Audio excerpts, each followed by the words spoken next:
Hello, everybody. Welcome back to another episode of the podcast, Master Random, the podcast. This episode is brought to you by Dimension Systems, Guam's premier computer and IT consulting company that helps you create solutions with the one thing that has changed the world for the last 100 years, technology. Whether you're trying to upgrade yourself personally or your business, um, Dimension Systems can provide that service and support to you. And they've been doing it since 1987. So, from networking to web design to system integration, Dimension Systems has always been committed to offering the best solutions for you, and they're consistently focused on your needs as the customer. So say you're starting a new business in the F&B industry.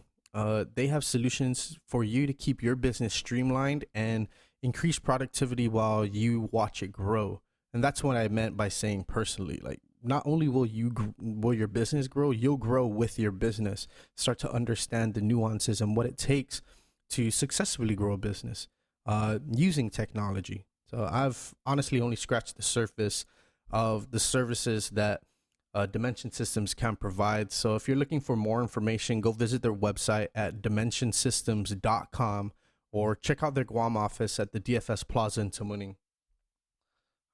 Right across the skate park in Tamuning, going down the hill before you go up the hill towards the loop, literally right there, DFS Plaza. This episode is also brought to you by Mosa's Joint, located in the heart of Hagatna City and serving up the island's best local chow, music, happy hours, and just all-around vibes wrapped into one package of island goodness. They got lunch specials, they got dinner specials, and it's changing every single day. You can go hard and grab a burger with some fries, or you can be conservative, grab a burger with a salad. Yep.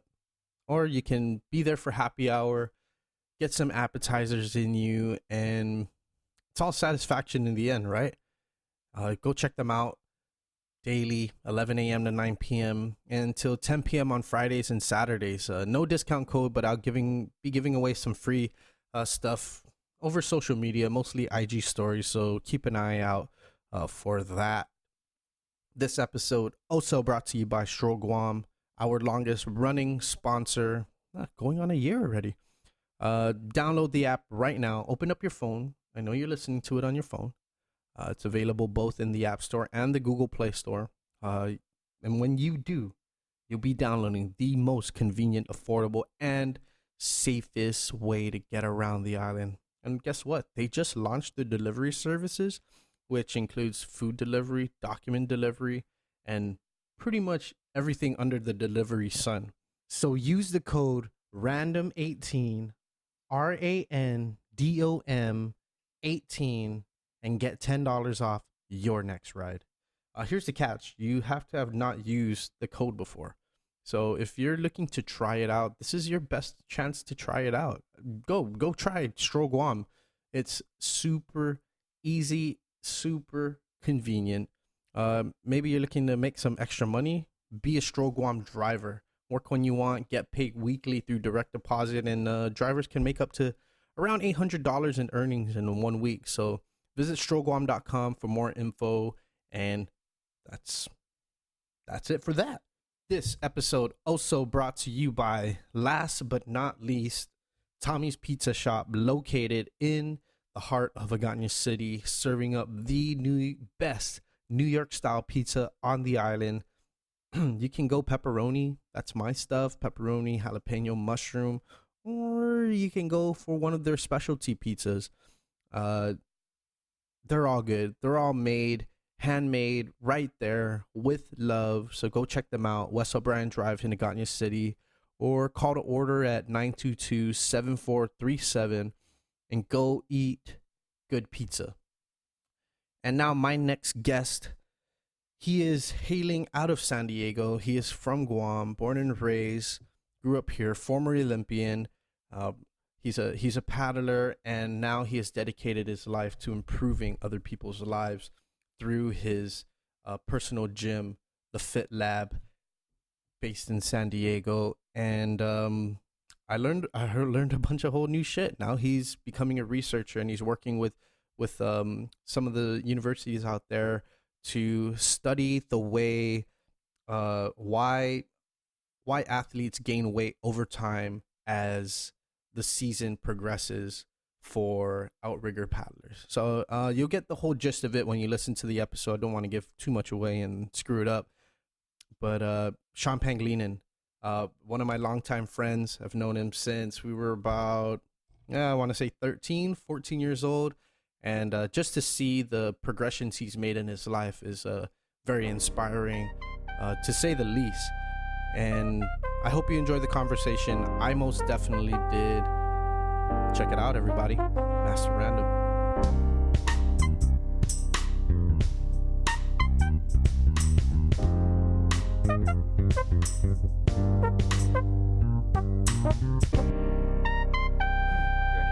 Yeah, man. Ooh. Whoa, welcome to the show. Yeah. Whoa. It's a little different now. Now we got screens and stuff like that, and cameras. And when you were here, it was bare bones.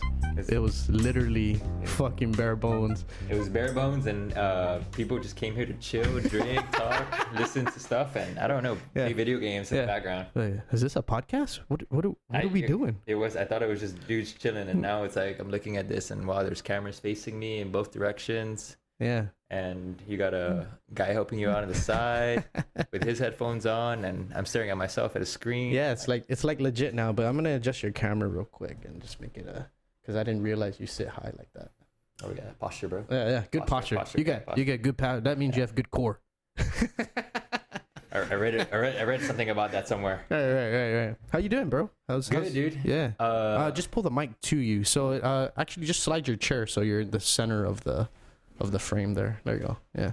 Right there. Yeah. Like this. Okay. Yeah.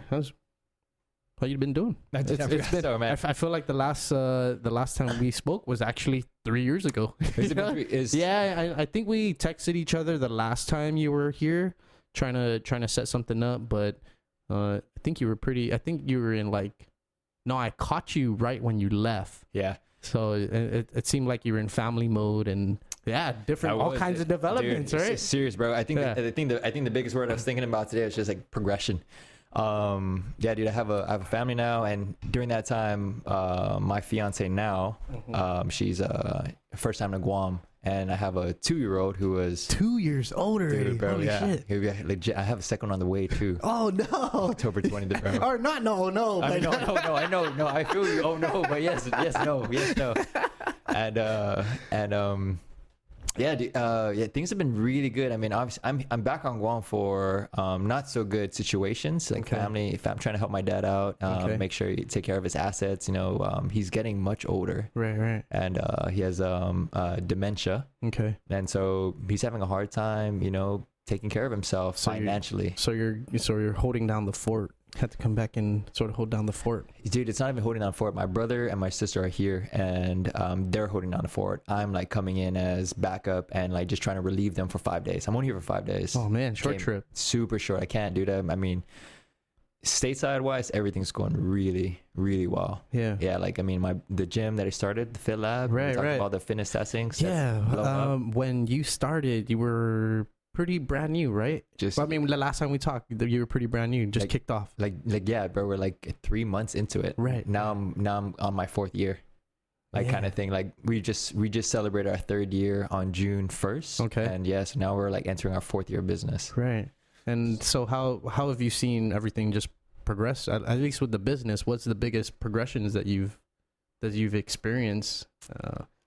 Has it been always sort of an upward, or were you finding yourself in troughs and stuff like that? I think the lowest I've ever got to know is like pretty much the first 6 months. Yeah, that was like I don't know if this gym is gonna last, kind of thing. Like I don't know like how much longer. Yeah, like is it because you didn't really like understand business, or okay? I mean, dude, I was a trainer. I had like about 2 months of experience being a manager at another gym, and then had this opportunity to open up my own facility, and was in over my head.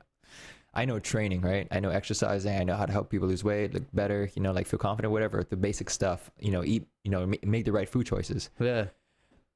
Business, just like how you're like doing ads and, you know, establishing connections and, you know, trying to direct people. That's a totally different ball game. I mean, like I learned, unfortunately I haven't marketed. And so it's been a real grassroots movement with my facility. All word of mouth. It's not even word of mouth. It's actually my business model, at least for the plan for the gym, our focal point was the fitness test, right? Measuring body composition, measuring like these important biomarkers. Yeah, and you were using those like a dunk tank, right? You're using water tank, kind of like using displacement to kind of figure out. Yeah, so it's using hydrostatic weighing to measure body composition, and I'm using this little device. It's a metabolic cart to measure resting metabolic rate and VO2. And anyways, like what I realized was that there are a lot of people that are looking for it, right? That are looking for it. So I've never had to market it, and the people that were looking for it, as in not wanting to go to the gym first and then figure it out. Yeah, but they just wanted that. It's almost like a. What's that? AutoZone's free diagnostic test, right? It's very much like it's like this. It's like you going back to your car, like something's wrong with it, and you want to fix it yourself because you know that if you go to the mechanic, it's going to cost a lot of money. Yeah. And so you figure it out, you figure stuff out, but you realize something is off. And then that's when you go to AutoZone to do that diagnostic check, like what exactly is off. And so they give you that free one, and then, you know, they upsell you, you know, whatever parts or service you need in order to make it happen. So oxygenator. Yeah, something like that, man. Something like that. I don't know cars at all, dude. But yeah, as far as the progression of the gym goes, I mean, I think the biggest thing that has happened since then is understanding that there's more to being a fitness trainer. There's more to being a fitness trainer. Like, dude, I'm doing research now in collaboration with San Marcos State University. Like, wow. Like, yeah, like funded research. Like, I'm doing studies. Like, I submitted my hypothesis to this organization saying like, and wait, this is just sort of a whim of a thing that you just say like, all right, I got an hypothesis. Yeah, well, I mean, it's submitted to the schools. It's more to it than that, but it was basically like, you know, like so the study that I'm doing right now, it's currently ongoing, and when I get back, we'll be completing our last phase of study. It's measuring body composition on outrigger athletes. And so my hypothesis in this was why, or not even the hypothesis, the question is if outrigger paddling is such a physically demanding sport, and people who are participated in a season long, right? It's about 9 months, right? A season long season. Why aren't they losing weight? You know, there's a lot. I mean, like outrigger it's a little niche sport in California, let alone the US, but there's a lot of participants. I mean, we're talking about like tens of thousands of people that are participating, and you come across groups. It is physically demanding. Yeah, I mean, you're a paddler, right? I paddled for. I don't want to call myself a paddler. Paddlers would be like, you're not a paddler. Yeah. I paddled for maybe about 6-7 months, and then I kind of had to like focus my attention on some other stuff. Yeah. But yeah, man, physically demanding. You're hitting a wall within the first 10 minutes, and it's aerobic, anaerobic. You interact the thresholds. It's like not just endurance sport, but it's a strength sport. I mean, like the amount of force needed to propel your weight, the canoe, through the friction of water. Right. It requires amount of force, and so work, right? That's basically what comes down to is work. And so if these athletes basically train 3 times a week and have a race like every other week, and are putting about 9 to 12 hours of physical time, you know, per week, why aren't they losing weight? And so my hypothesis was the reason why an athlete, right, regardless if they're professional, amateur or recreational, why they aren't losing weight is because the physical demands of the sport is like it increases, right? And it peaks, right? So it continues to become harder and harder and harder. So the peak is constantly peaking? Yeah, I mean, like you're getting stronger, you're getting fitter, and so therefore you're putting more output, Right. And so my hypothesis in this study is with the increased demand of physical activity, most athletes tend to have a linear nutrition plan.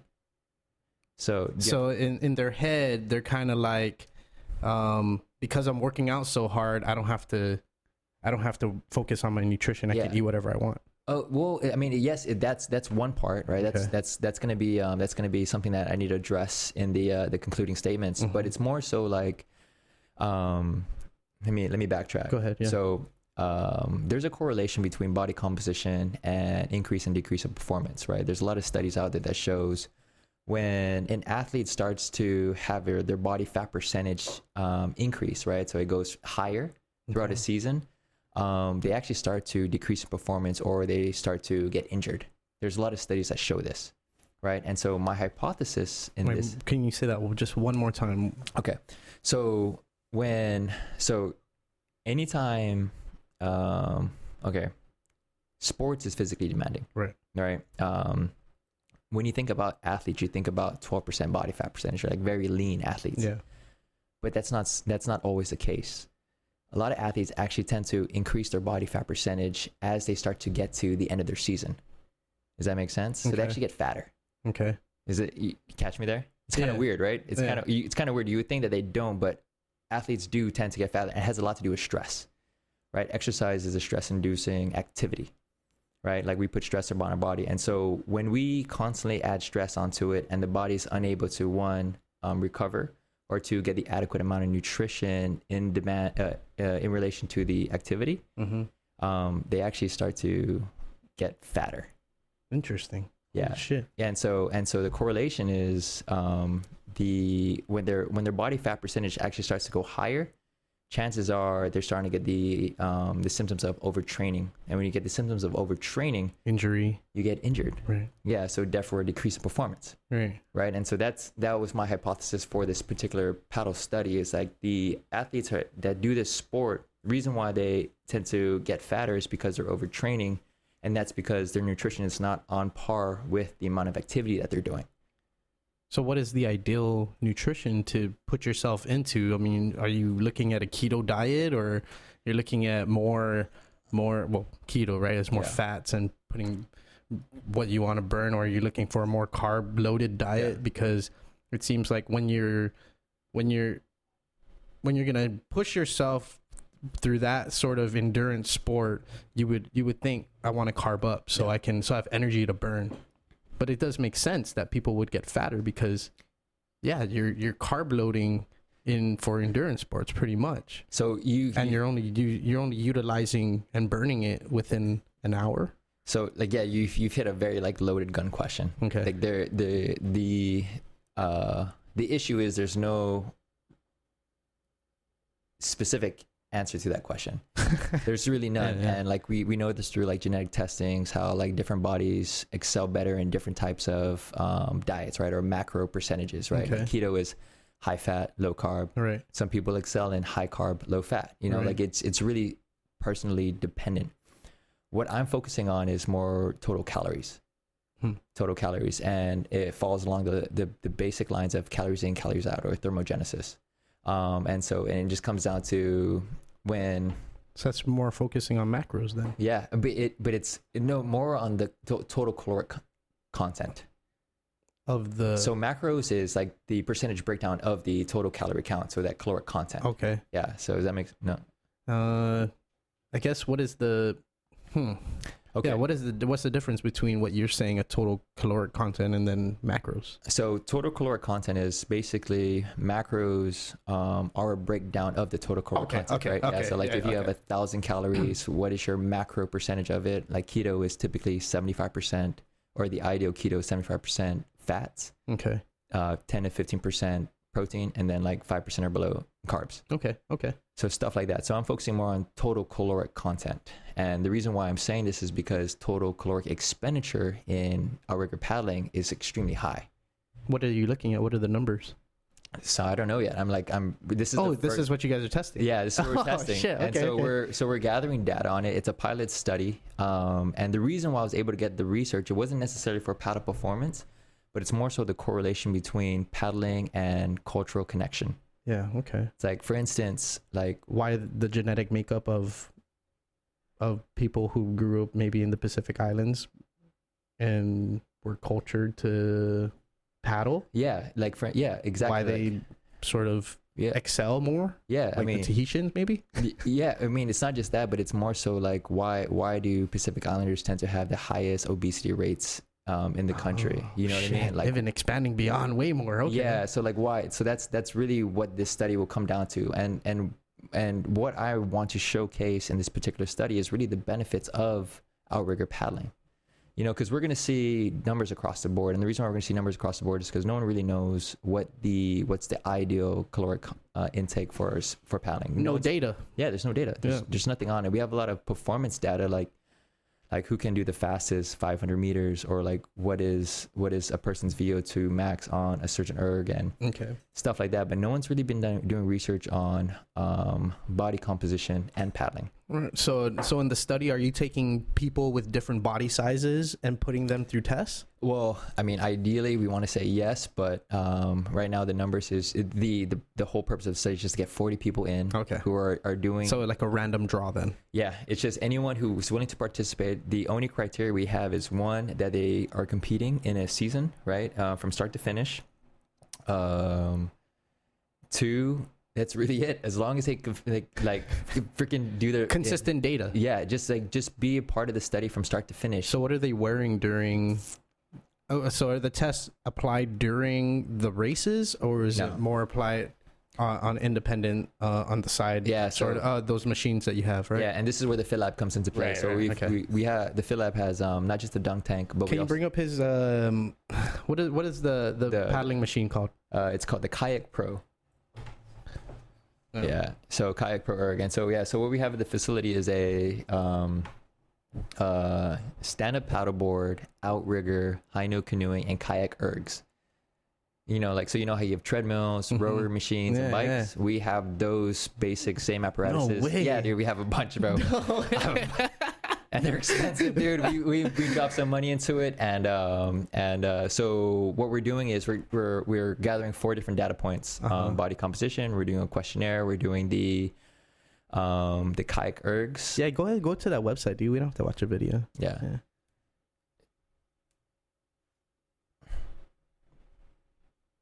So you'd probably want to go to products. And just go kayaking canoe is one. I mean, you just see a bunch of sports in there. Dragon boat, outrigger. And so that's a kayak, and that's a high no canoe. So those are 2 ergs we have at the facility. Okay. But the one that we're doing research on, if you go back to products, go to No stand-up paddleboard there? There is actually one. Can you go back the previous one and go back to products? So you see there's outrigger, va'a, and then there's stand-up paddleboard. So do the outrigger and va'a, because that's what we're primarily doing this study on. Okay. So what you see right there is basically a replica of what a person would be doing sitting down and paddling. I guess it's a horrible photo, just really. Yeah, try and see if you can like zoom in on the picture or something. And there has to be some videos, man. Yeah. If you go to paddlesynergy.com, check this out. This is another business venture I've started. Right. Okay. Yeah, I'm familiar. So paddlesynergy.com, and it'll showcase a little intro video, and can we watch it? Yeah, it should. It's gonna just pop up right now. It should pop up on the main. And what is Paddle Synergy? Is this sort of involved with the FitLab and the research study and stuff like that? This is actually its own separate entity, and it's actually a group fitness workout that we're developing based around these ergs. Okay. So think about like orange. Oh shit! There's a stand-up. Yeah. So there's a stand-up, and you can see in the far left the outrigger. So that's basically it. And that the sit-down one is considered outrigger, dragon boat, or canoeing erg. Right. And that's what we're doing the test on, one of the testing points. That's what I was wondering too. I was like, okay, when you have the rowing machine, right? And then I was like, okay, how do you turn this into a paddle? I mean, into a outrigger canoe. And so, is there an arm that sort of like swivels like this? So, and this particular device in the Kayak Pros, it actually does. It swivels. You can go left. You can go paddle on the left side and paddle on the right side with ease. The if the Concept 2 rowers, there is an adapter to convert into like a stand-up or outrigger, but it only goes one way. And it's a different flywheel. The Concept 2 rowers actually has a chain flywheel. These are bungee cord flywheels. I mean, bungee corded, connected to the flywheels. Okay. So yeah, so it's a totally different feel, and it actually feels a lot like being on the water. Really? I mean, it's not 100%. Yeah, of course. Right? But it's pretty damn close, man. Yeah. It's pretty damn close. And so yeah, that's one of the testing point or the data that we're collecting is through those ergs. And so we actually, what's cool about that software is that the kayak erg or the outrigger erg is connected to a software. Okay. Where we actually can measure power output, distance, speed, heart rate. Like, so we're actually gathering a lot of data points from this particular device. So what does it mean you're looking for, or as far as the data that you want to ultimately collect? Yeah, you're saying the calories in, calories out, right? But now you're getting all sorts of other data that can sort of make it more well-rounded research. So the first thing, what we're using with this Kayak Pro erg is we're seeing if performance improves right throughout the season. And so participants do a 500 meter all-out sprint. And so we're able to collect that data point, and we're going to see if it improves or decreases. And then we use a dunk tank to measure body composition. And so we're measuring body composition at 3 time points: beginning, mid, and end. What's the time frame? Is it the season long? Yep, season long. So basically, when the season starts, after. Hey, B, can you do me a favor and grab me a napkin? I spilled all over here. Thanks, bro. Iron Champs, the midpoint of the season and then the end of the season. So yeah, so we're getting three time periods.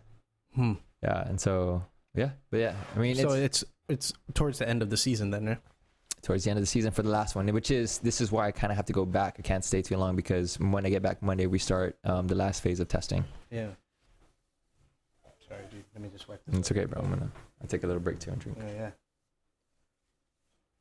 Intense though. Man, dude, this all started for like progression, right? Yeah. So I went from like opening up a fitness facility, doing a fitness measurements, and now doing research. And then that paddle synergy is like a beta test of, can we develop this into a group workout? Have you ever heard of Orange Theory? No, never. So Orange Theory is probably the biggest group exercise franchise in the U.S. And they basically center their workouts around ergs, such as the treadmill, the rower, and other ergs, along with conventional bodyweight exercises. Okay. We're kind of taking that concept, but instead of using the rower, so removing squat racks and no, bench press. They don't even use squat racks. They use like dumbbells. They use basic bodyweight exercise. It's interval training. It's considered interval training. But what we're removing is the treadmill. We're removing this bike, and we're replacing it with the stand-up and the outrigger ergs.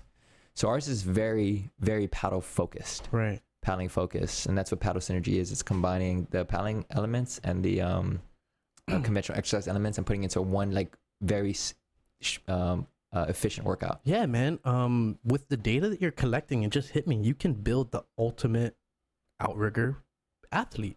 Ideally, right? Ideally. Yeah, I mean, with the numbers, right? Theoretically, it's more theoretical. But theoretically, like basically all we need to do now is 1, get the data, 2, compare it against high profile athletes. Yeah.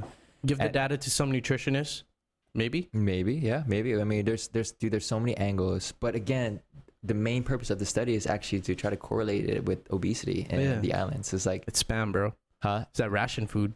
Come on. Dude. And so I mean, dude, there's so, man, I've been in the business now for 4 years, like going on 4 years, and I've studied from like one of the biggest names in the industry, learned all different types of diets, and experimented with my own clients, as far as the latest and greatest, the tried and trues, and it really all comes down to like control of calories. Like one of the things I'm doing here is actually monitoring my dad's diet. And it's crazy, man. Like my dad has this crazy routine where he goes to McDonald's every morning, goes have lunch somewhere, and then finishes the night off with dinner. And I've been monitoring it, and like without him knowing. Yeah. So like it's not like not that he cares, right? But it's just for me, like I'm very curious to know like how much he's consuming on a day-to-day basis, at least from him here. And He's 5'3", about 240 pounds, bro. Wow. Yeah. Yeah. He's a dense, big dude. But the question's always like, why is he getting bigger?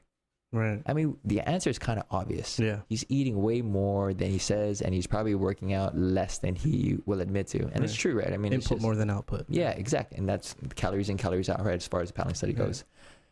And I'm just quantifying it. And I'm showing, I'm like putting all the data in. I'm like, he's eating like 2,000 calories a day. And he's pretty much sedentary. Of course, he's going to get bigger. Yeah. But the question is not, okay, now we know this information, is what can we do with the information? Can I help my dad with dementia, help him like understand that, you know, his health is not getting better. Doctors tell him, his friends tell him, you know, like other health professionals tell him. And the question is why isn't he doing anything about it? Right. You know, and I think that really comes down to comfort. Well, not even comfort, but it's more like, I don't know. I want to say it's cultural. Okay. You know, like, I mean, my dad's not the only person that you probably know who has the same issue. Yeah, man. My grandmother passed away. She was diabetic. Yeah. Died doing dialysis. You know what I mean? Yeah. I mean, not during dialysis, but when was dialysis for many years. I've seen how weak it made her, and it was, you know, becoming diabetic is not a hereditary thing or like you're doomed or destined for it. It's your diet. Right. I mean, it's what you're putting in your body and it's what your body is reacting to is why you're sort of getting into the situations that you're in. Right. I mean, and the crazy part, it's 100% reversible, at least type 2, right? Mm-hmm. Type 2 diet, it's 100% reversible. Mm-hmm. You know, like you can be. And type 1's controllable. Type 1 is controllable. Type 1 is more, type 1, you're kind of born with it. And so you really can't do much about it. But most people who have type 2 diabetes, which is a large population of diabetics, it has a lot to do with diet. Yeah, it has a lot to do with diet, has a lot to do with selection of foods. Dude, it's so crazy, man. Yeah, man, you should talk to Rose. She actually goes to these conferences and they're trying to determine I don't want to butcher it, but they're trying to determine what the diet of the Pacific Islander is. Yeah. Because the diet that the Pacific Islanders, the normal Pacific Islanders consuming now, was all brought in from the outside. Yeah. So it's changing the whole genetics and the biology of what of how we live in this region. And I don't know where that sort of where her thoughts were going on that, but that's sort of where it is. Like people are trying to figure that out now. Yeah. You know, like yeah, man, it's a very tough subject because I'm like looking, and you know, I look at and I'm staying with my sister, staying with my dad, and I look in the fridge and I'm like looking at the stuff and like, dude, the stuff that I'm seeing is like from California, you know, from Florida, from, you know, the Midwest, and I'm like imported. Yeah, it's all imported. I'm like, you know, like why did you buy plums when you could have had like mangoes, or you could have had star apples, or you could have whatever. I mean, like she has trees full of fruits, papayas, you know, out there, and I'm just like, why'd you buy this? And she was like, well, I love plums, you know, like I want to have plums. And I'm like, okay, that's cool. And, you know, we like what you like. And then, you know, I look at the box of cereals and I look at, you know, the cartons of milk. And, you know, I don't want to like say I have anything against it because it's important. A lot of people need it. Bro, it's in every family's refrigerator and pantry, bro. And you know, I mean, like and I guess I don't know this and I can't say I'm a specialist at this or an expert, but there has to be some type of correlation, you know, like why people are getting fatter, people are having diabetes, people are having all health complications, and it's almost like clockwork. Yeah, it's almost like clockwork. Like so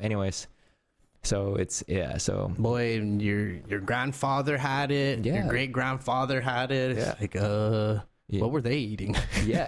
You know, and it's like it's 100% accepted in the culture, and right. I mean, you're totally spot on, dude. It's become accepted. Yeah, and to where, you know, before my grandfather died, we were like 150 pounds of rice in the house. Yeah, you know, because we're afraid of war happening at any moment. Right. That's kind of crazy. Yeah. Yeah. I mean, that's the whole mentality of people that old though, and that you think about it, it's like, damn, look at what we're packing up on, you know? Yeah. I mean, we I want to say there can be a lot of improvements to it, and you know, the cool part, bro, the really cool part is, and like I'm all about like learning from people. I've been seeing a lot of the younger generation like being very proactive about being self-sustainable. Like there's this couple, I don't know if you know them, but they like really promote like eating indigenous foods in the island. Young couple. Yeah. BB, help me out here, bro. I mean, they're pretty popular.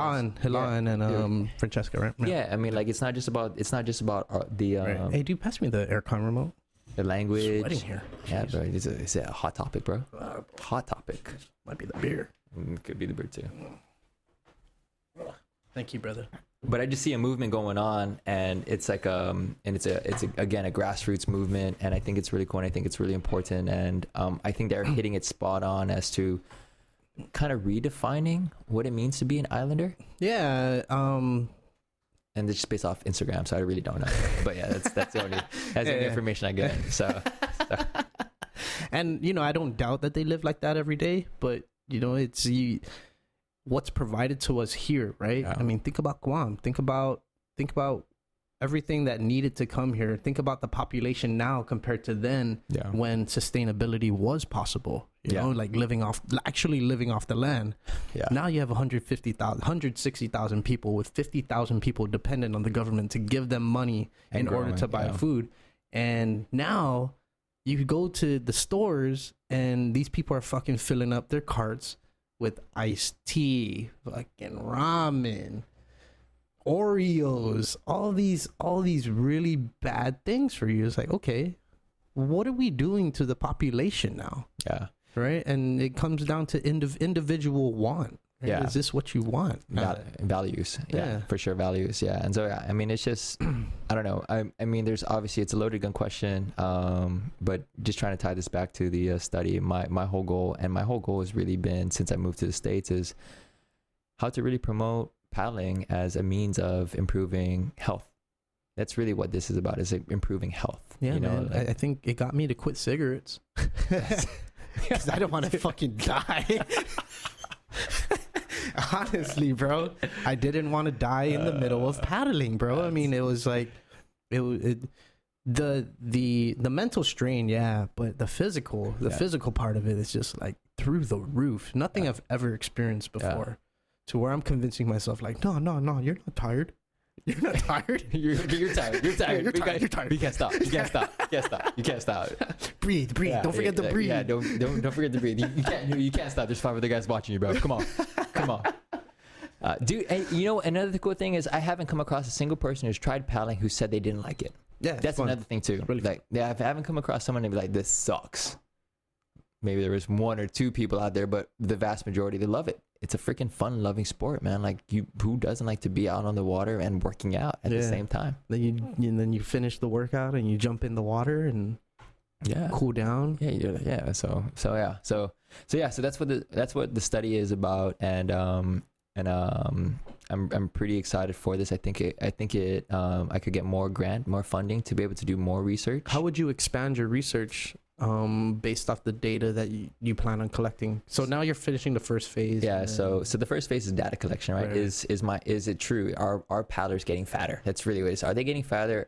And is their performance decreasing? So that's what the study's going to answer the question. And if whether it's right or wrong, the next phase would be more controlled. So actually start implementing workouts. Factors. Right. Yeah, like implementing like diet programs, and having more structure, and I don't think we'd be able to randomize it and have like double blinds. But you're still studying the variability. Yeah. So basically, I guess our control would be someone who's not doing the diet and someone who's not doing the exercise program versus someone who is, but they're both paddling. Does that contribute to, you know, body composition and performance? Right. Is he drinking beer after every practice? Yeah, I mean that's that's a hard part too, because you know, people forget that they didn't drink 2 beers; they drank 4. You know, like they didn't know they did drink right after, you know, practice. They just don't remember. I don't know. It's just it now just becomes the validity of what the participants say, and so it's always gonna be errors involved. But But I think you need to also kind of look at the extreme now, right? Because the extreme would be a pure athlete just Yeah. an extreme athlete. Just that's all they do. Yeah. They wake up, they eat good, Yeah. they paddle, they sleep good, they paddle, they paddle, they paddle, they paddle. Well, dude, I mean, basically what you were doing for a while, right? let me stop you there. So you hit a couple good points, but some points that aren't exactly true. And I think the biggest point is eating right. Right? Like, what is eating right? You know, and knowing what I know now, and knowing how I was eating, like leading up to the Olympics, I was not eating right, bro. Like, Subway was my staple. Like, you know what I mean? Like, I thought Subway's fake food, bro. I mean, but I thought Subway was good food. I mean, like that. Right. I mean, it's a little bit better than, you know, eating freaking barbecue chicken with red rice or like Kelligwin. I mean, they're not bad foods, but you kind of need to have more like variety in the food. Right. And I thought Subway was the variety. You know, I mean, freaking Getting Jared. the vegetables. Yeah, dude, Jared lost a lot of weight, bro. It has to be good. So, But he's also a pedo, so. yeah. So maybe something in the bread. Something in the bread. Might be the fake chicken breast. So yeah, but dude, and you know, here's another interesting part. Like, this is something that not a lot of people understand. I work with a lot of athletes, and when I say athletes, I'm talking about like NFL players, like not NHL, like maybe up and coming NHL players, like in San Diego, because those are pretty much the two.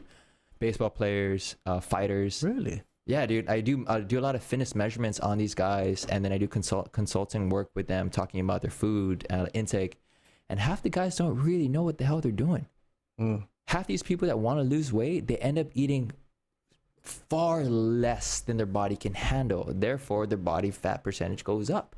Remember, I talked to you about, like, you know, in a very long season, most people end up going fat because they have this stagnant nutrition. They think what they eat from day one, It's going to be the same. at day 100, right? At the end of the season, but it's not true. When we think about exercise programs, we periodize it, right? We have these high days, we have these low days, and then we prepare for the competition to be even higher. Okay. Why don't we do that with nutrition? You know what I mean? Yeah, instead of eating, are you saying like they'll eat chicken breasts for 5 months? I mean, like, yeah, simply put, but they don't, their food intake is not on par with their activity, activity expenditure. You know what I mean? Like, I guess you need to see it on a graph in order to. Can we put up a graph? Yeah, can we? This is what I do with the athletes too. I need a chalkboard. I need some chalk. Let me show you what I'm talking about, bro. You need to see this on XY graph. But I'm serious. Like, it's Yeah, see if we can pull something up at least with the graphs of give him an XY. just show a standard, like, periodized. Just look for a periodization program. Exercise periodization. I mean, they're all pretty much the same. They have these increased performance dips, and then higher increase. And are you saying periodization? Periodization, Okay, yeah, okay. periodization. So, like, basically breaking. So, like, you have a season, which is a mesocycle, and then in each season we have like these like points, like these benchmarks, right? Like, Okay. like for like football, right? They have their preseason camp, right? Right. They actually have summer training, and then preseason, and then they have the season, Right. and then they have the Off-season. postseason, Yeah. and then they have off season. Okay. Those are cycles. So their exercise programs fluctuate within those cycles. Summer training and preseason, it's pretty high.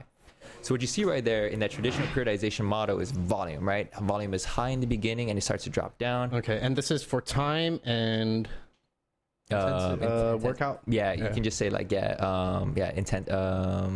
We just say demand, Okay, right? okay. So you see the demand of volume is really high, then it drops. See the intensity very low, then it increases, and then technique increases. Now, if we were to look at that point and like just go up like 4 points above, intensity's dot, 4 points above it, Okay. and we call that nutrition. Nutrition is stagnant, and it stays from that one line all the way across to the end. You're looking at here. I mean, here, why don't you just put your finger 4 lines above, Okay. and just go straight across line. That's nutrition. Wow. See what I mean? Like, Right. it's stagnant. Why? Right. So why when we look at nutrition, why does it stay the same in comparison to exercise training when you obviously see changes being made? And it comes down to body composition. We know this. When you start to Because that will also affect energy, right? exactly, dude. Okay. Exactly. And so when your body composition changes, your energy demands change. Yeah. And therefore your intensity will change, obviously, because you're improving.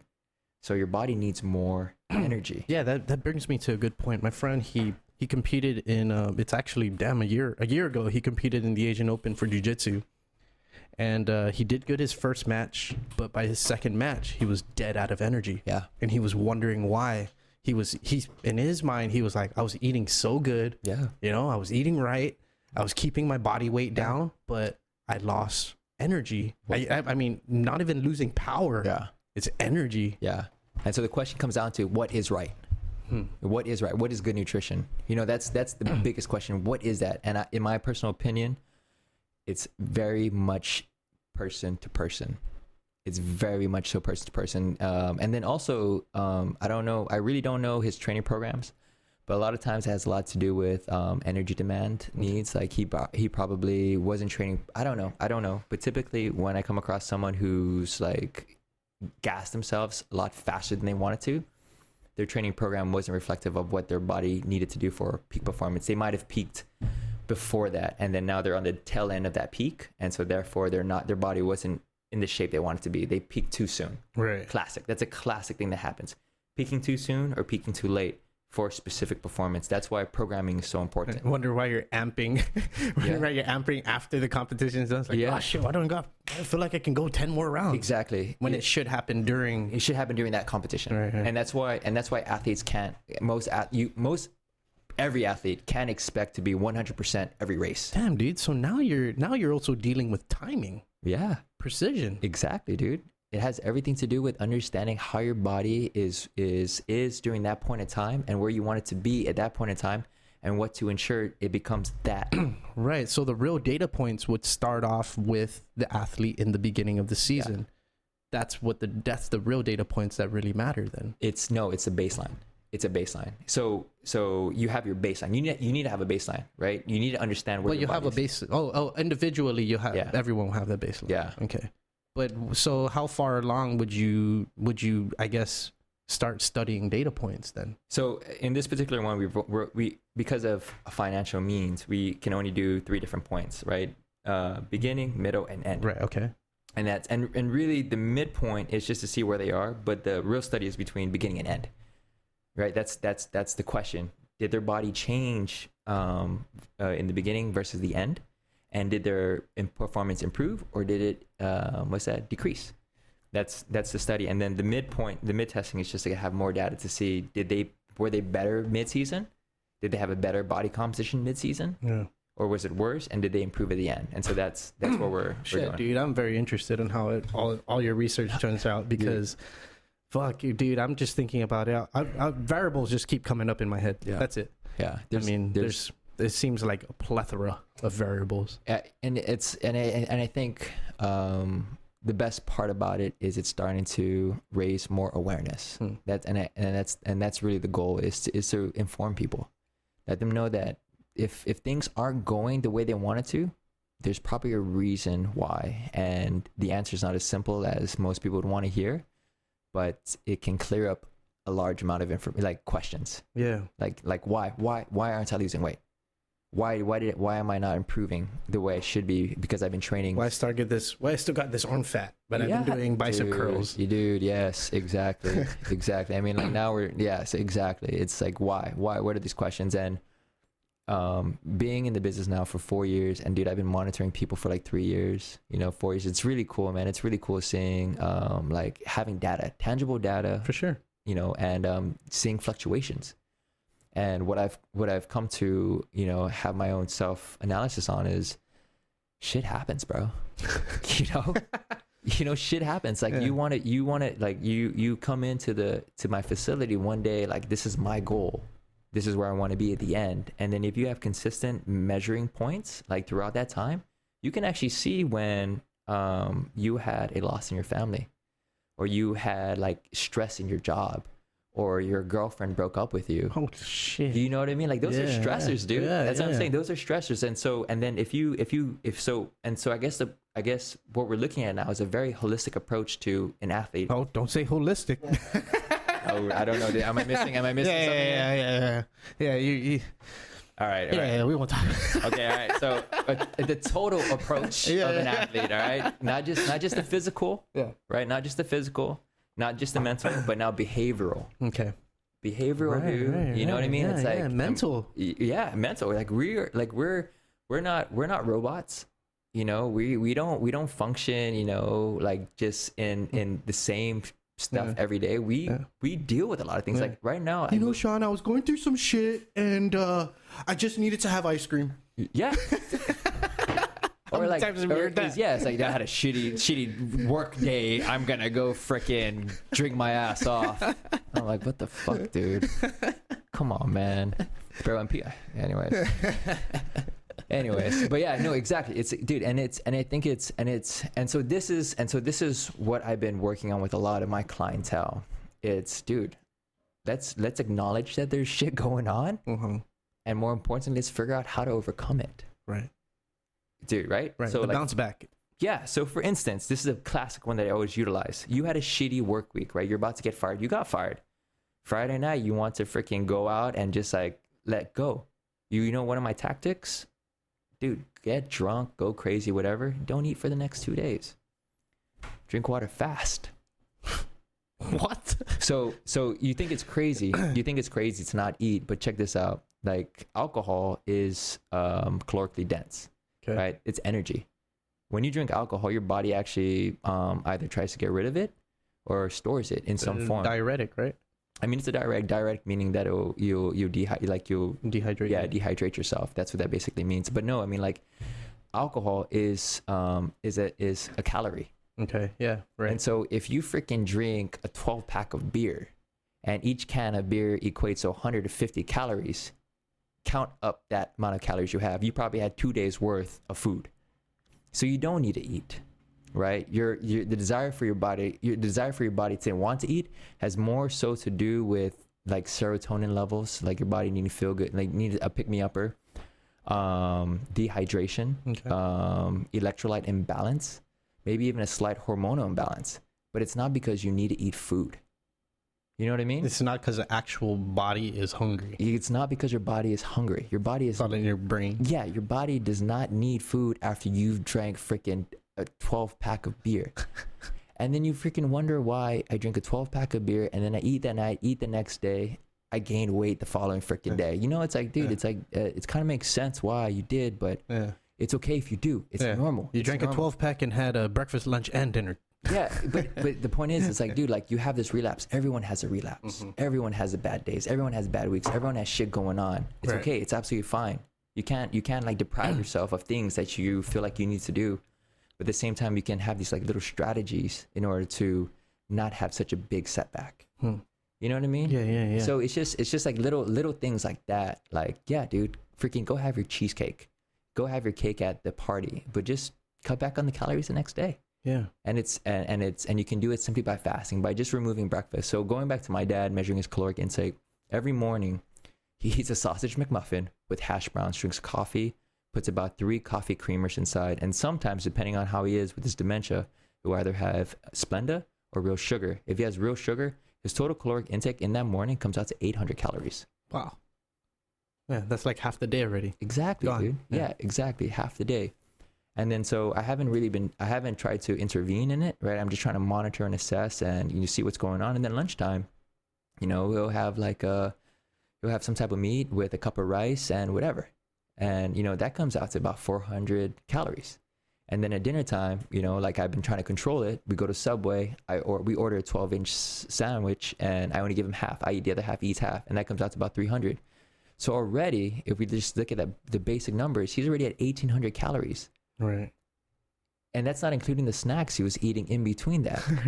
So it's or the sodas. Yeah, and so and you know, calorie counting is not the end all means all. There's a lot of errors in calorie counting, but it's something that we have to give us a guideline of what's going on. It worked for me, man. I mean, I lost 20 pounds calorie counting. Yeah, I mean, you look good, bro. I was just gonna say, you look like you're back in playing rugby. You playing rugby again? No. I'm retired from physical contact sports. I'm studying for my PE coming up in a month, about a month and a half. Are you in the military? No.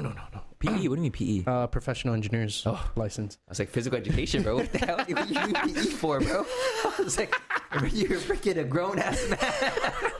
What you doing at PE, dude? Are you a high school teacher? I was like, what the hell? I was like, dude, Hey, your name Mr. Brown? I was like, what? Yeah, no. Yeah, so I'm studying. So I just been I'm not able to do sports. You know what I mean? Yeah. Or even I was doing jujitsu for a little bit. I did paddling last year. I was doing jujitsu, and it just takes up a lot of time. You know, you're looking at 2 to 3 hours a day of just commitment that you do go. And I needed those 2 to 3 hours. Yeah. And so instead of completely cutting out working out, I have to say I eat decently. I don't eat super well, you know what I mean? I still have salty foods and still have rogue beer, drink beer and stuff. Yeah, man. But I work out pretty much every day. Yeah. You know, and run a mile and just do simple workouts just to keep the body going, work up a sweat, dude, because man, living here is one of the hardest things to do in being healthy. Yeah, I agree. I was just in San Diego just last week. Bro, you didn't even say what's up, man? Yeah, you know what, man? It's all right, bro. It was work. It was work. Whatever, bro. It was a work trip. Yeah, it's all right. Didn't really have much it's all right. much breathing room. That's why I was surprised you hit me up. I was like, holy shit. Hell yeah. Okay. Oh yeah. It's going to be on Guam. Yeah. But just being out there, the options are limitless. You know, dude, absolutely limitless. Everywhere in California. And California, and the biggest thing California is doing is they're very big on like locally grown produce. Yeah. Like farmers markets, bro, are everywhere. Dude. People are all about like buying like freaking lettuce that was grown like 2 miles away. Right. Like it's, dude, that's, and that's exactly where I feel we kind of need to be. Not just for people of Guam, but like everywhere in the world. Yeah. We need to get back to more like self-sustaining. Yeah. I think on Guam, you can't, I mean, yeah, we can do the big acres of farmland and stuff, but I think when it comes down to Guam, it needs to be localized. I'm growing bok choy in the back. I was gonna say, dude, it doesn't have to be big. It just can be something that you have outside if you're on your land. It's like it could be the papaya, like it could be freaking grapefruit. I mean grapefruit, breadfruit, bananas. Like, dude, like man, papayas, avocados, abas, atas, freaking. Dude, but even down to the vegetables, you know what I mean? Yeah, dude. Like you can grow onions here easily, right? Onions. I'm growing. I live in an apartment and I'm growing green onions and bok choy, dude, right? So it's like that's pretty badass. It's possible, right? It's possible to. And dude, I literally bought these things at the store, cut it up, replanted it. It's pretty badass, bro. Yeah, and it's opened my eyes to sort of what's possible and the excuses that we make in that. No, it takes too much time. This and that. It's an individual want. Value. Yeah. What do you really value? What do you really value? Is your health what you value? Yeah. Do you not give a fuck about it? Yeah. You know, and I've fallen victim to it. Yeah. Dude, when I moved back to Guam in 2010, I was 145 pounds. 2 years later, I was 190 pounds. Damn. Yeah, bro. I was like, where did this stretch mark come from? I was like, damn, yeah, bro. Damn, yeah, bro, dude. Big, bro. Yeah, dude, big. You know, and I'm only 5'7", and right then and there, I was like, oh shit. I was in the worst condition of my life. I was eating so bad. It took you 50 pounds to realize that. Yeah, bro. That's crazy. Yeah. That's a lot of weight, bro. Because I didn't realize what I was gaining. I was in a band playing out every night. So it was late night dinners, you know, work all day, cigarettes, pack a day. That's maybe 2, you know? And I was in the worst physical and health condition of my life. Were you happy during that time? I thought I was. Yeah. You know? Okay. That's cool. But apparently I wasn't, because I'm happier now.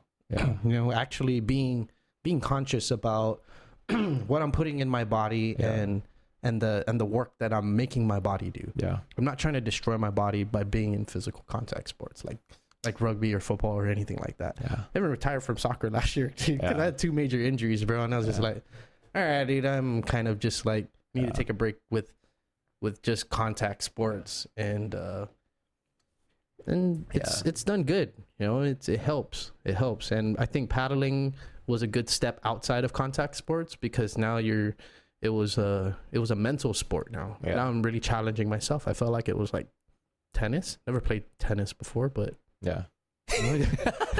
It's like tennis, but I never played. It's like what I would imagine tennis would be like, you know? Yeah. Yeah. I've never played tennis either. So I've tried, and it's freaking hard. Yeah, dude. Tennis is hard. So, I mean, just being here on Guam, it's easy to fall into eating bad. Just the options. Dude, anything after 9 o'clock, 10 o'clock, you have no healthy options. Yeah. All the healthy options are closed, don't exist. That's it. I mean, that's the situation we're running into. Yeah. You know, and now Guam is sort of breeding these entrepreneur-like people who are hustling late night to where none of these things are available to us. Yeah. You know, maybe there's 24-hour grocery stores, but that's about it. Yeah. So we manage. You can live healthy here. Yeah. It just takes more effort. Yeah. So it's easier just to eat bad. Yeah. It's like, do you want to cook? Yeah. Well, we're passing by Linda's right now, so Yeah. let's go eat something we can fucking make at home. You know? So I don't know. Maybe it's because I'm also like wanting to enjoy Guam, but I went to like Mezcla yesterday. Okay. Dude, freaking food is so good. Yeah. Freaking food is so good. But I was like trying to because I was with my dad. I was like, oh, my dad do something. No, you're good. I was with my dad, and I was like trying to like mentally calculate the caloric content of this like curry beef dish, and then the chesa plate. Right. Yeah, the dry beef. Yeah. And I was like, dude, this is enough to feed 4 people. Right. And it's only 2 of us. And and like for me, it's like, well, I gotta eat it because it's kind of expensive. You know, it's like not cheap, right? It's like I mean, it's not. I want to like say $16-17 meals. Dude. Yeah. And I was like, okay, kind of have to finish this, right? But at the same time, it's like, dude, why do I think that way? Why am I like thinking I have to finish it because I'm spending this much money for it? Because that's what we were taught, dude. Yeah, exactly. Oh, boy, finish your food. Exactly, right? People who can't even eat that food. Exactly, right? And it's, you know, like, and you're also paying money for it. So yeah, you're going to finish the food. You're not going to make it go to waste. And it's like, dude, like this is a meal for 4 people. And then the other thing that I noticed was I was kind of ashamed because I thought I first bought the Indian curry, right? Beef, right? For my dad. I thought we're going to share it again, right? Because I figured it's going to be this large portion. And it was, but I kind of felt ashamed. I was like, dude, I'm only buying like 1 meal for me and my dad. You know, like I was like, Mamala, I was like, I kind of need to have more food on here to make it seem like everything's okay, right?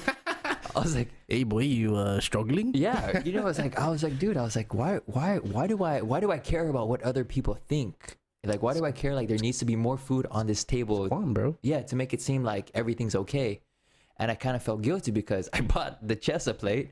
And I was like, dude, this is way too much food. And my dad was eating it, you know, he was enjoying it. He was eating the fried tortillas. He was eating whatever, you know, like, I don't even know what they called it. Like I guess it's a spinach dip. Okay. I don't know. I didn't see that there, but like, and like, you know, that's a lot of food, bro. Oh yeah. That's a lot of food for 2 people. And I'm pretty sure his caloric intake that day was like 3,000. Yeah. And it's just, you know, it's just like, dude, it's like, why am I feeling guilty for not having to have excess amount of food? I feel like you're answering your own hypothesis, man. Yeah, so it is cultured, bro. Yeah. So yeah, and I think there's a lot of studies out there, and I think what this study can do is bridge that cultural mindset versus sports, and then body composition, and try to like tie these things together. Yeah. Just try to tie them all together, and it's gonna be easier said than done. That's the one thing I realized about like working with the government. It's like these processes take a lot longer than you pulling teeth. Yeah, dude. It's like, I mean, so like this is international review board approved, and so it has to go through a board. Like, so this like the paper, like my study had to go through a board panel. Mm-hmm. They read it and they see like the relevance. To make sure they're not wasting their money. Yeah, wasting the money, and see there's even like a relevance to it. I see. And then they allocate funds, and then obviously the smaller funds are pretty easy to do. If you want to get to the bigger funded ones, it's going to take like years. And the FitLab we're waiting for this grant to be approved, and it's been going for 2 years. We're actually like going to be a facilitator for the study. We're going to be doing the research and the testings and the exercise training for this study, and it's going to be one of the biggest studies for Pacific Islanders. Like it's gonna tie in like people not just working on their nutrition, getting training, but behavioral psychology. So you're gonna be bringing different fields of study into your research. Yeah. So for this one, we're actually gonna be a part of a study. Like we're part of a grant to to be able to work with this study. This is not ours. Okay. We're just a facilitator. We're like just a facility for them. Okay. But I mean, it's like it's been almost 2 years. It could be a third year before this study goes approved, just because it's like $1 million study. Dang. So I mean, it's just like, I mean, yeah, right. You know, like the government's not just throw money away to people for certain things, and kind of with this with the political scene right now, minorities aren't necessarily as high of a priority as it was in the previous administration. For sure. I just talked to somebody while I was in San Diego, and he's starting this Pacific Islander initiative of trying to make it easier for it's actually a great idea. It's an app. Wait, let me guess. Islander Elevation by Felix Sablon. Felix Sablon. I help him out, man. Okay. I know him very well. Yeah. I just met him over the weekend, dude, and dude, we talked for like an hour. I feel like he's fucking intelligent as fuck. Yeah, he's smart. He's smart. He's very involved with the scene. Yeah, and I was just like, man, it's so genius. Just incorporating, letting people know that, hey, yeah, we're minorities out here, but there's people in the corporate world that can help you get your foot in the door. I don't know. I'm pretty sure he's touched on this one, but I think the biggest thing that Felix is doing with the Pacific, with Islander Elevation, is more from civil duties aspect, like trying to get Pacific Islanders, because there's a large population right in San Diego. Yeah. But where the Islanders aren't active civically. We don't do anything, you know, we're not involved with politics. We're not involved with businesses. We're actually. Yeah, he was saying that Pacific Islanders are the lowest voting race in the United States. And and so this is where the study. And highest unemployment, I think. Dude, check this out. So this is where my affiliation with this study comes into play. There's an organization called PIC Health, Pacific Islander Community Health Group. Mm-hmm. And what they're trying to measure is there a correlation between socioeconomic disparities, low education, and location, that's causing. Pull up some Pacific Islander stats, bro. In the United States, San Diego. Look up PIC Health organization. They have a lot of research on there. They actually have a lot of data. And so what they're trying to say is like, well, if we improve the health of Pacific Islanders, if we give more opportunities for education, would their health improve? And more importantly, would they be more civically involved? That's huge, dude. Huge. And because when we become more civically involved, we actually have a bigger voice in Congress. And like, we don't have a non-voting representative in Congress. We actually have like someone being like, dude, San Diego has a very large population of Pacific Islanders who feel like they're not having their needs met. Therefore, we need a representative in there voicing our concerns, because it's not just Pacific Islanders in San Diego, but San Francisco, Las Vegas, Houston, Washington. Dude, I don't know where else we're located. LA, Long Beach. Yeah. I mean, everywhere, right? There's a good amount of us. The West Coast is full of them. Yeah. So I think this can. I'm speaking over my head here because I don't really know, but I feel like it's a bigger voice than having a non-voting member in Congress from Guam, you know. For sure. Yeah. A united voice is better than a singular voice, right? And especially the stateside level. Yeah. Especially because that's where we can actually vote. Yeah. Yeah, man, dude, being out there and talking to, I was talking to a few people. One Chamorro born and raised. One Chamorro born and raised in the States. Did I give that to you? No. Shoot. Oh yeah, we ran out of water. Okay. Stealing your water, bro. Yeah. So yeah, one Chamorro that was born and raised in the States. One Chamorro that was born and raised on Guam, now lives in the States for about almost 10 years. And then Korean, born in the States, raised on Guam, now lives in the States. And it's kind of opened my eyes, man, as to why people, it gave me a different perspective. I always wondered why, dude, how come people don't come back home, give back. Yeah. It's because our voice is tiny here, dude. And it's exactly what you said. It's like, it's better to have people out there doing things and making names of themselves, and being in the corporate ladder or the civic ladder, and going up Yeah. because they have a better chance of being heard Yeah. than us in the Pacific Islands. Whether you're in Hawaii, whether you're Yeah. in Samoa, whether you're in Yeah. Guam, Saipan. It's crazy. It's a really good point. It's a really good point. I didn't even think about it that way, but yeah, it's a really good point. Yeah. It's I remember when I first moved out here, I was like, or moved back to San Diego. I was like, dude, I'm going to go back home. I'm not going to be one of those people who leave and never come back. Yeah. Right. Because brain drain, right? That was a big term. And, dude, and I starting this business, like going back, I'm like, dude, I can't, the life I'm living in San Diego and what I'm doing with this research, with like my personal training and, like starting these businesses. Why are you like, making a difference? well, not just that, but it's like, I won't be able to do it here on Guam. I just won't have the connection. I won't have like the means to be able to, it's when I say the means, it's not easily as accessible to be doing everything that I'm doing in San Diego versus here. That's how I feel. Understood. But now that I'm here, I'm like looking at the development of what's going on. I'm like, well, maybe that might not be true. Might not. Why be is true. that? Social media. Okay. Social media. I feel like that's, and I feel like social media presence is now a bigger voice than conventional means. Do you think people would be seeking out the same information that you found people were seeking out when you first opened the FitLab? No. And getting those diagnostics here? No. I don't think it would be. You know what? Let me take it back.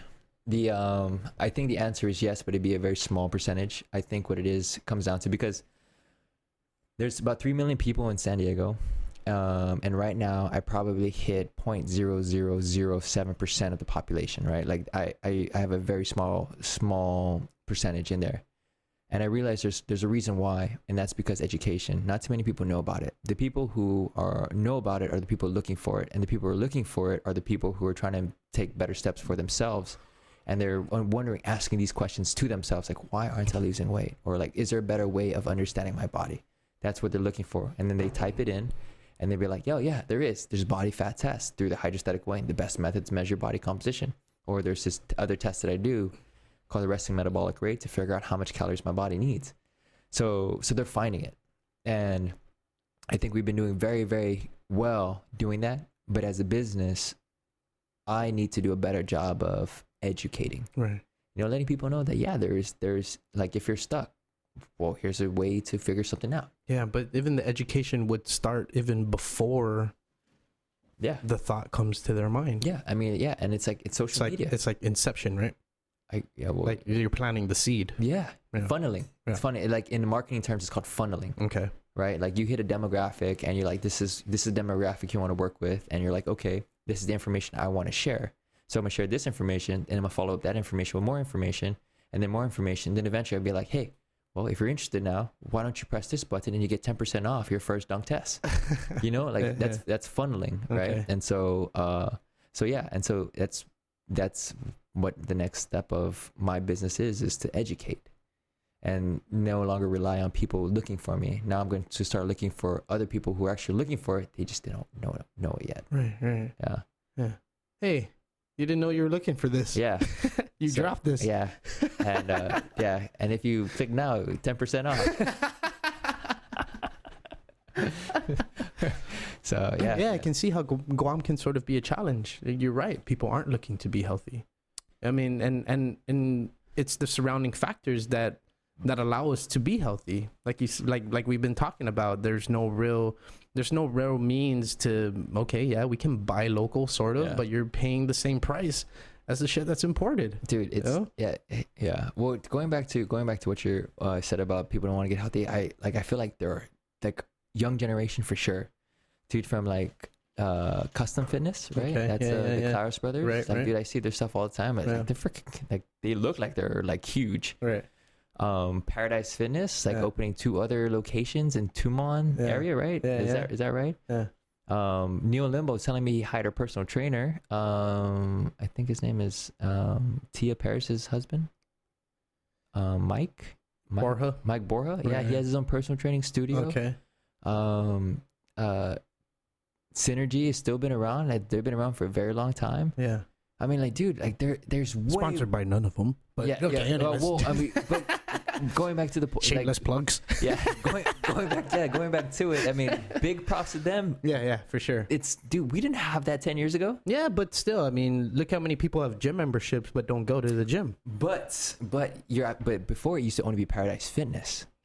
Remember? Before there's only Paradise Fitness and Gold's Gym, right? Those are the only two facilities. Now we have all these CrossFit gyms. Now we have personal training studios. Now we have these niche facilities. Now the expanded services of Paradise Fitness.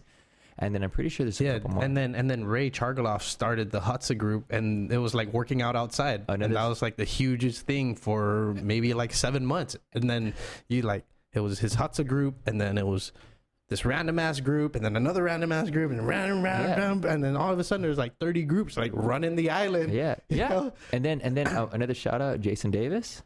Have you heard Jason Raymond Davis? No, I never. You ever heard of him? No. He's that's Vince Estella's brother. Okay. Yeah, he has his own stuff. I see his stuff all the time. I'm just seeing a lot of content. I'm seeing a lot of content. I mean, it looks huge. I don't know if it is huge, but social media wise, it looks pretty big here on Guam. And I'm just excited to see that there is that shift, like for health. Okay. There's people that are looking for it. Yeah, I'm okay. Maybe I was a little strong in saying that no one wants to be healthy here, but you won't find it in the older generations to change their diet. It's like, boy, this is what I've been eating since I was young. Dude, here's the sad part. Aside from monitoring my dad's nutrition, I'm also monitoring his water intake. He only drinks 2 cups of water a day. 2 cups. And that's the 2 cups. The first cup is to take his pills, and the second cup in the morning, pills in the morning. Second cup is to take his pills in the evening. And I ask him to take water. He just won't drink water. And he drinks like 2 cups of coffee a day. And that's the only liquids he takes every day. Wow. That's at least for the past 3 days that I've been with him. That's crazy, dude. Yeah, that's crazy. Yeah. Like, how does your body function off that? I'm like, Dad, like freaking, and that is, dude, that generation. I know people that drink a bottle of Coke every day. Yeah. With a Red Bull. Yeah. It's like, dude, water. Like, just drink some water. Just drink a liter of water. Drink your bottle of Coke, Red Bull, but drink a liter of water with it. Just drink some water. Yeah. Just regular water. It's just crazy. I mean, it's, for me, I can drink a gallon of water. I do actually drink a gallon of water a day. That's a lot of water. Yeah, I'm thirsty, dog. Thirsty. Damn, dude. Thirsty. I think if I drink a gallon of water a day, I'll be pissing all night, dude. Yeah, dude. And dude, it's like, you piss out toxins, you get to like flush out, it's a better circulatory system. Like that's how your cells move better, is through water. That's why it's very bad if you're dehydrated. That's just cellular function, man. Just think about it that way. Yeah. You piss out all night, but you're pissing out stuff that your body doesn't need. It's excess. But it hurts when I pee, Sean. Why? I've been peeing way too much. This is the 10th time I pissed today. Just put plastic sheets over the bed, bro. You'll be good, man. You'll be fine. Yeah. I mean, obviously a gallon is an excess. And dude, here's an interesting fact. The amount of water you need to drink is arbitrary. 8 glasses a day is sort of just a made up number. Yeah, it's arbitrary. Yeah. Like, what the fuck does 8 glasses mean? Like, if your like little niece was drinking 8 glasses a day, and you're freaking, a freaking forward 6'1", 250-pound guy needs 8 glasses of water a day. Like, who's drinking enough? Who's not drinking enough? Or who's over drinking? Right? Like, it's arbitrary. Yeah, 8 glasses a day. So there's really no exact number of how much water you need to drink. You just kind of need to drink a little bit more water than most people realize. That's it. Yeah, that's it. Like, and I think a liter a day, maybe 1.5 liters a day, might be enough. But who knows? No one knows. Yeah, thank God for the hydro flask, right? Dude, keep it cool. Keep it cool on a hot day. Yeah. Until tomorrow, bro. Maybe the next day. I still got ice. Yeah. Are you sponsored by Hydro Flask? No. Hydro Flask, please sponsor me. They did tag me in a tweet one time. Oh, did they really? No, they liked the tweet. Simple pleasures. Hey man, you're on the way. You're on the radar. You're on the radar. That was 3 years ago.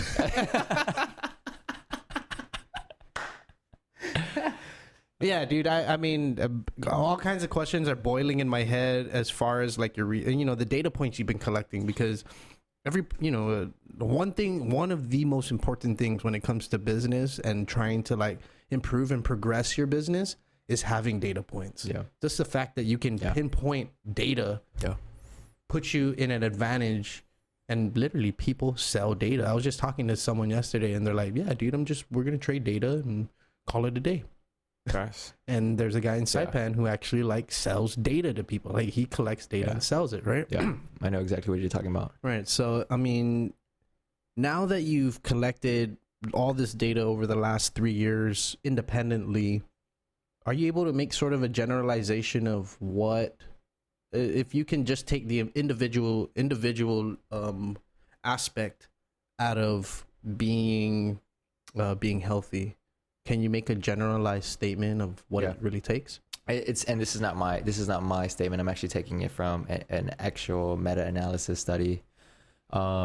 People tend to overestimate their caloric expenditure. No, underestimate. Oh, wait. They underestimate their caloric intake and overestimate their caloric expenditure. As in, they like to say they eat far less than they really eat, and they like to work out far. Did I say that right? No, yeah, it sounds right. They work out far less than they really do. Yeah. And it comes down to intensity. They eat far more than they really. Yeah, did I say that right? Yeah. So they eat far more than. Too. Yeah, wait. Yeah, can we rewind? Yeah. So they eat far more than they say they do, and they work out far less than they say they do. Yeah. So that's that is in the 3.5 years that I've trained people, that's basically what it comes down to. I've experimented with keto diets. I've experimented with carbohydrate diets, carbohydrate cycling. That's like fluctuation of carb intake dependent upon intermittent fasting. I've fluctuated. I've experimented with intermittent fasting, and it really comes down to calorie control and moderate exercise. Actually, more than moderate exercise, you actually have to really challenge your body. This whole concept of working out 3 hours a week at walking, right, is really kind of bogus when you get to a certain point. Like, and it comes down to periodization, right? Programming. The body does a really good job of finding balance, right? And so what I mean by that is, if you never worked out before, right? If you've been sitting on your couch, walking 3 hours a day, 3 hours per week is profound. Right. It's profound. Yeah. But if the body's like, oh, thank you. Yeah, right. Yeah, you're getting the blood flowing. Your body's actually using energy. Your joints are moving, right? Like you're actually starting to apply force to the ground. Causing some type of impact on the joints, on your muscles. Therefore, requiring some type of energy. So you got to expend it. Right. But after 3-6 months, the body gets used to it. And so if you're continuing to eat the way you normally do, and probably eat more because you're working out, you might not be, you're going to have to change something, and it's either eat less or work out more, right? And so I did this really cool, I'm doing this really cool, I've done it actually, it's 1 year. We did this study with a friend of mine. He's actually has a PhD in exercise physiology, and he's probably one of the most anal individuals I've ever met. I mean, like, dude, the freaking guy measures everything to the gram. And we're talking about, like, when we talk about calories, all right, like, for the first 3 months, we implemented a keto diet. Didn't care about caloric intake, just ensured that his macro percentages was the 65-20, was it 85-15? No, 75-15, whatever, something high, right? Okay. Followed it for 3 months, lost like 30 pounds, right? And then following that, we started to experiment with intermittent fasting. So what we did was start to control the caloric intake, increase his caloric expenditure, and limited the amount of time he'd have to eat. Intermittent fasting, right? So he can start eating at 12, but he have to be done by 8 kind of thing. So if he's eating 2,000 calories, he has to be done by that. And then in between those times, we ensured that he was eating a certain amount, consuming a specific amount of sodium, potassium, magnesium, and taking a multivitamin on top of it. So we're like measuring micronutrients too. And then we started to take it a little bit further by reintroducing keto, shortening the window period to eat, and whatnot. So, and he got to a point where he was like working out, or he would work out fasted because he wouldn't eat for 23 hours, and he'd have to get 1,500 calories within 1 hour. Yeah, that sounds insane, dude. Can you go to my Instagram page, Sean P the Trainer, at Sean P the Trainer? You're gonna come across a guy called Vinny, Dr. Vinny T.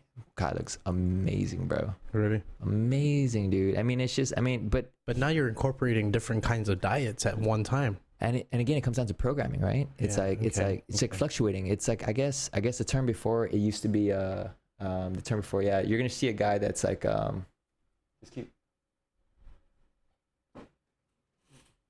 So you're so he it should be on there. Should be super close. But anyways, I mean, yeah, it comes down to like shocking the body was one term that was used very popularly. Changing up dynamics. Yeah, it makes sense, right? Because the body eventually would adapt. Yeah, I mean, and it plateaus. Yeah. Brian, can you actually go to Dr. Vinny T? Dr. Vinny T. It's actually on the FitLab SD page. Yeah. And he actually has a website now called Dr. Vinny T, and you can see right there, go down. So where you can see his progression right there. You can click on that first. The top one, top left. Yeah. I mean, that's him, dude. Holy shit. You know, like, I mean, this is, and the cool part is we've actually documented every step of the way. Even his skin tightened up. Yeah, dude. I mean, like, and the term is autophagy. So basically, the theory is if you fast intermittently, your body actually has to, one, utilize the dead cells, right? Like remove it, and then also use its own stored energy. And so and the theory stems from, if you kind of did this at an accelerated rate and on a different protocol, you'd actually see a lot more extra skin. I mean, he does have a lot of extra skin that surgery probably needed to remove, but I mean, the guy looks phenomenal. No, he does. Yeah. Definitely. He looks, I mean, you would expect from being at day 0 till 1 year that it would be more, the elasticity of the skin would be even more how do I say it? Tight. Yeah. Less tight or looser? Yeah, looser. Yeah, Right. Flabby, yeah. But I mean, so you're saying that because of the type of workouts you were doing, it was helping tighten the skin at the same time? It's actually the intermittent fasting. Really? Yeah, the intermittent fasting, and the term is autophagy. So and it goes back to, right, if you drink 12 beers, you don't need extra food. Your body can actually use the 12 beers of energy you drank the night before as energy to maintain. You're not going to feel 100%. It's not because you're hungry, but because you're hungover. You know what I mean? And that's what we, and this is, should be your slogan. Yeah. It's not because you're hungry, it's because you're hungover. That's actually going right. Yeah. But I mean, it's just, this is actually a very good one, because we're actually in the process of writing a book about his 1 year transformation, the tools utilized. Wow, he looks amazing. Go to the picture where it's a closer picture of him. The second one. Yeah. Jeez. Yeah. So I mean, right, 365 days, and I think there's a couple huge points that we want to hit on here. One, it's a marathon, not a sprint, right?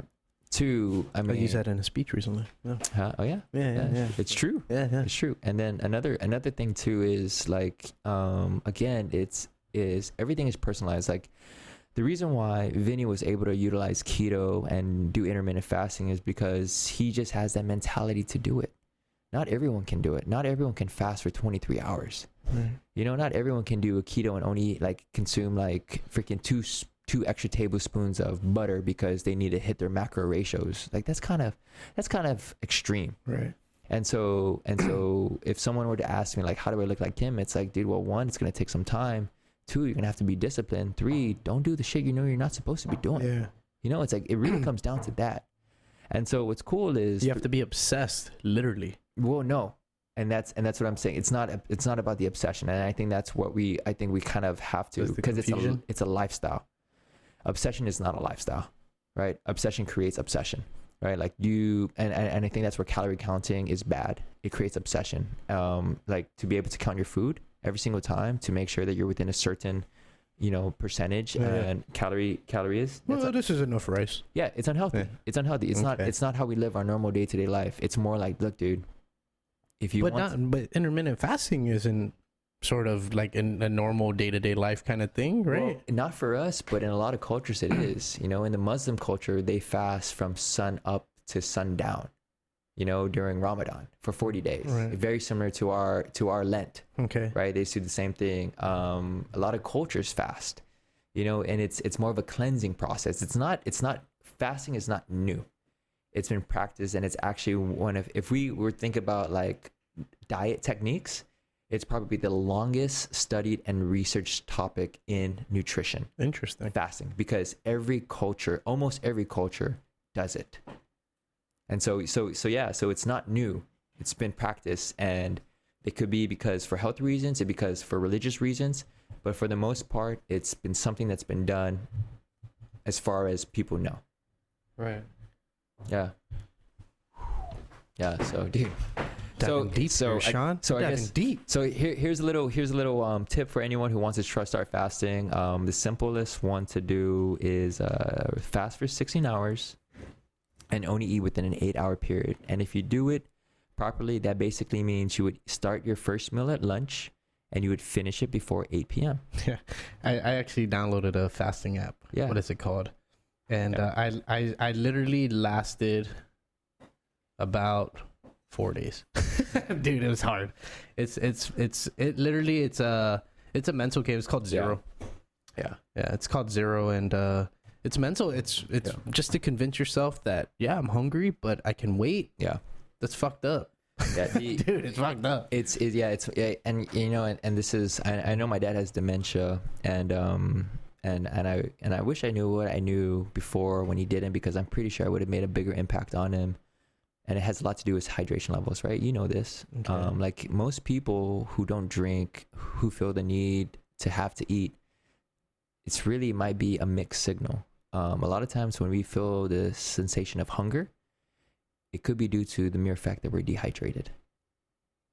That's why hydration is so important. And that's why in a lot of diets, they call for you to drink a certain amount of water, especially before eating and after eating, to fill a void, right? To feel satiable. Right. And you can survive off with no food longer than you can survive with no water. Survive months upon months without any food, but you cannot survive no more than a week. I'm pretty sure a week is even more than what the body can last without water.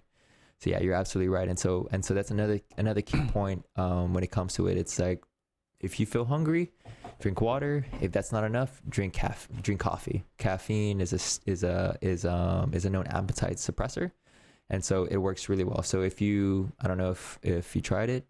And then another thing too to think about, and this is obviously beyond my expertise, is to think about the behavioral psychology of wanting to eat. Are you stressing out? You know, those times, like, are you not sleeping? Yeah. You know, are you like waking up like feeling super tired and therefore need to drink coffee and therefore need to feel like you need to eat something because you're dying? You know, and that now becomes more of like sleep patterns, behavioral pattern. Yeah, like, you know, and sleep is probably the most underrated variable for people who need to lose weight.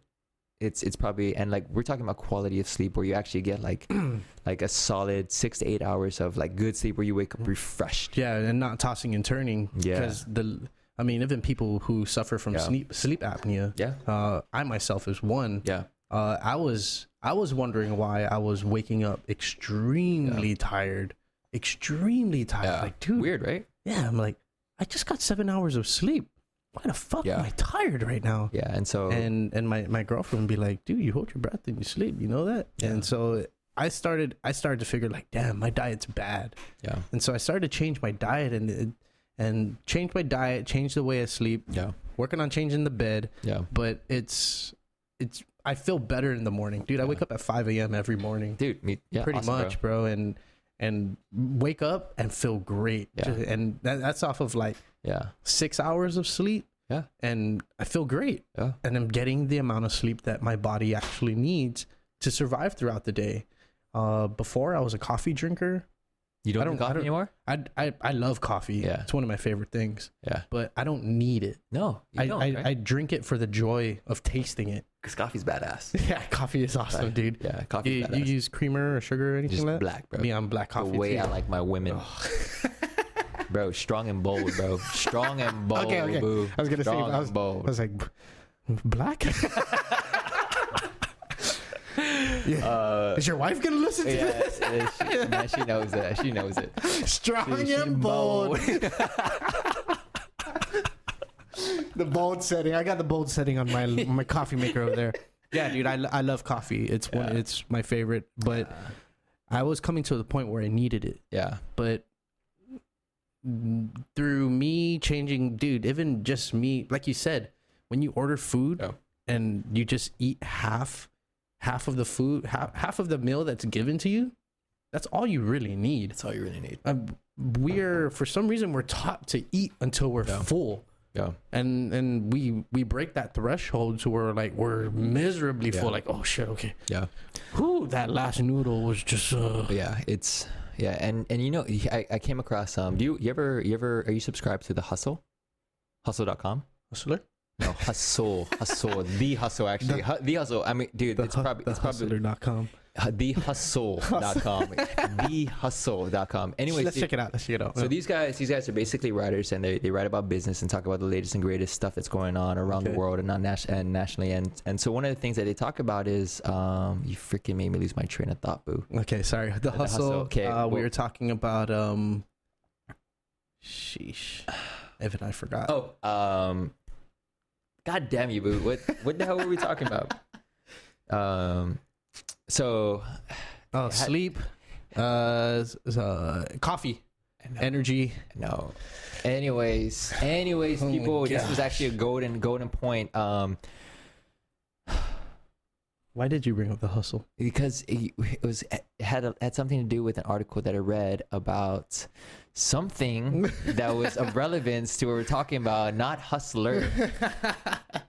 Sorry, I fool around too much. Oh, dude. Okay. Anyways. Well, let's backtrack here. Okay. So we were talking about sleeping patterns, and then feeling great, waking up, and then drinking coffee. Yeah. Bold and beautiful. Strong and bold. Strong. Damn, dude. I don't know. Anyways, so these guys, I mean, it's a really great. They break down like all these investments, companies. It's about business because that's what they talk about. Okay.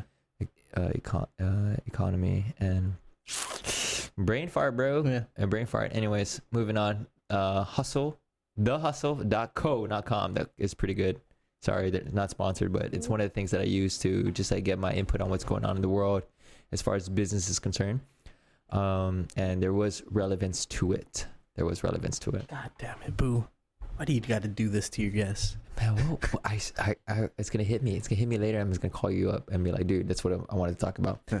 But anyways. You can bring it down, bro. Yeah. So what were we talking about?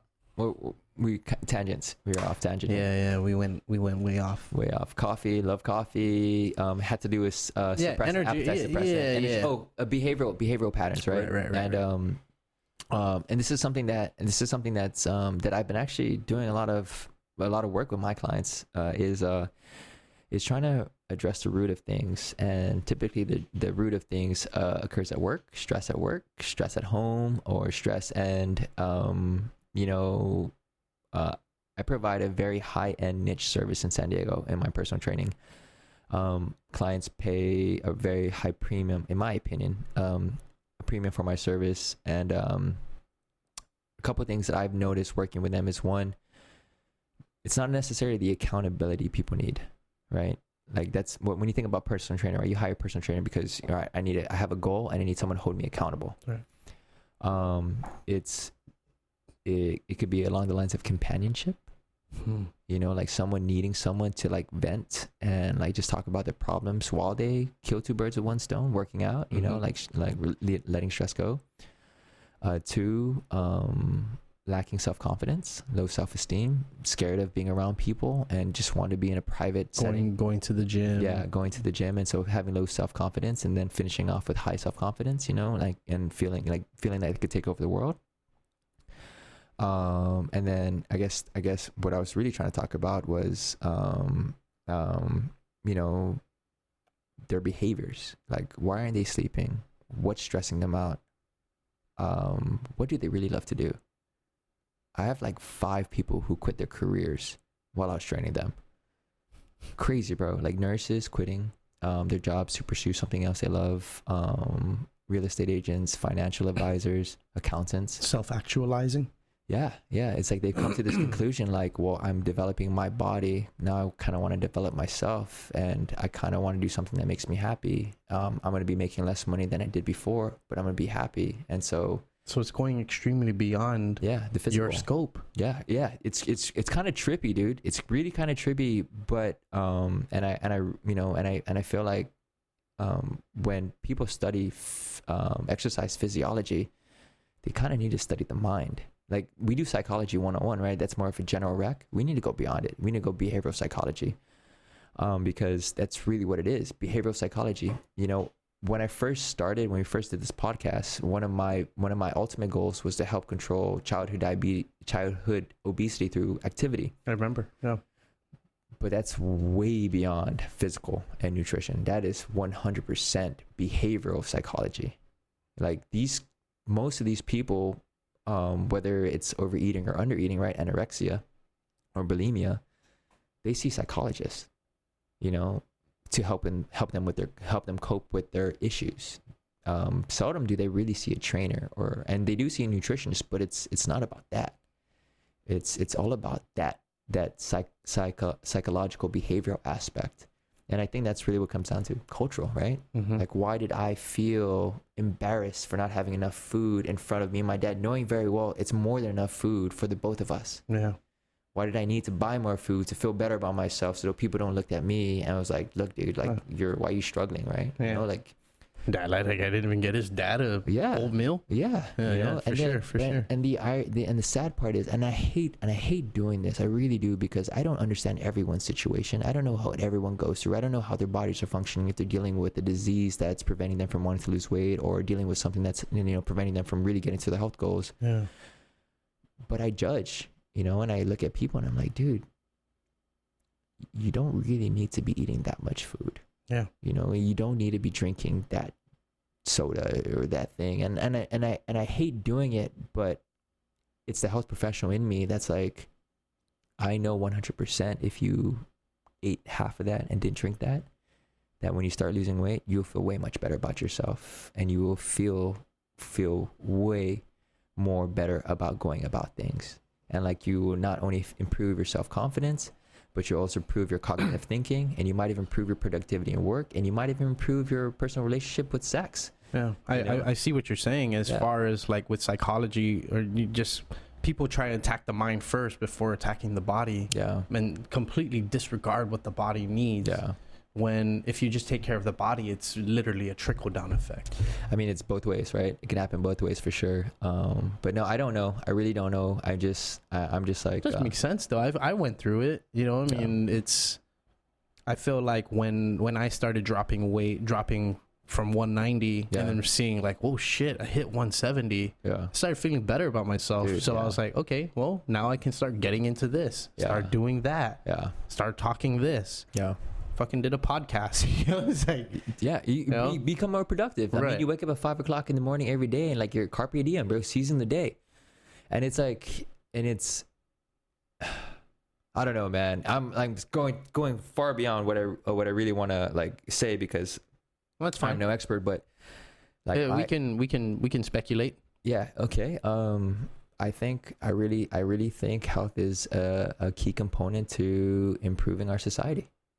You know, like, I mean, I'm not just talking about on an individual level, but I'm talking about like a cultural level, cultural significance. I'm talking about like, you know, when I was one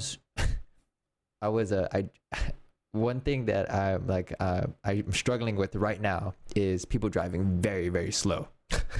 You know, I'm like trying to get from A to Z, right? Like because I'm like, I have 5 days to try to help my dad take care of all this stuff, right? I got shit to do, right? And I'm like, dude, like, fucking move, bro. Welcome to island time. Yeah, and you know, it's just like, you know, like, there's nothing wrong with it.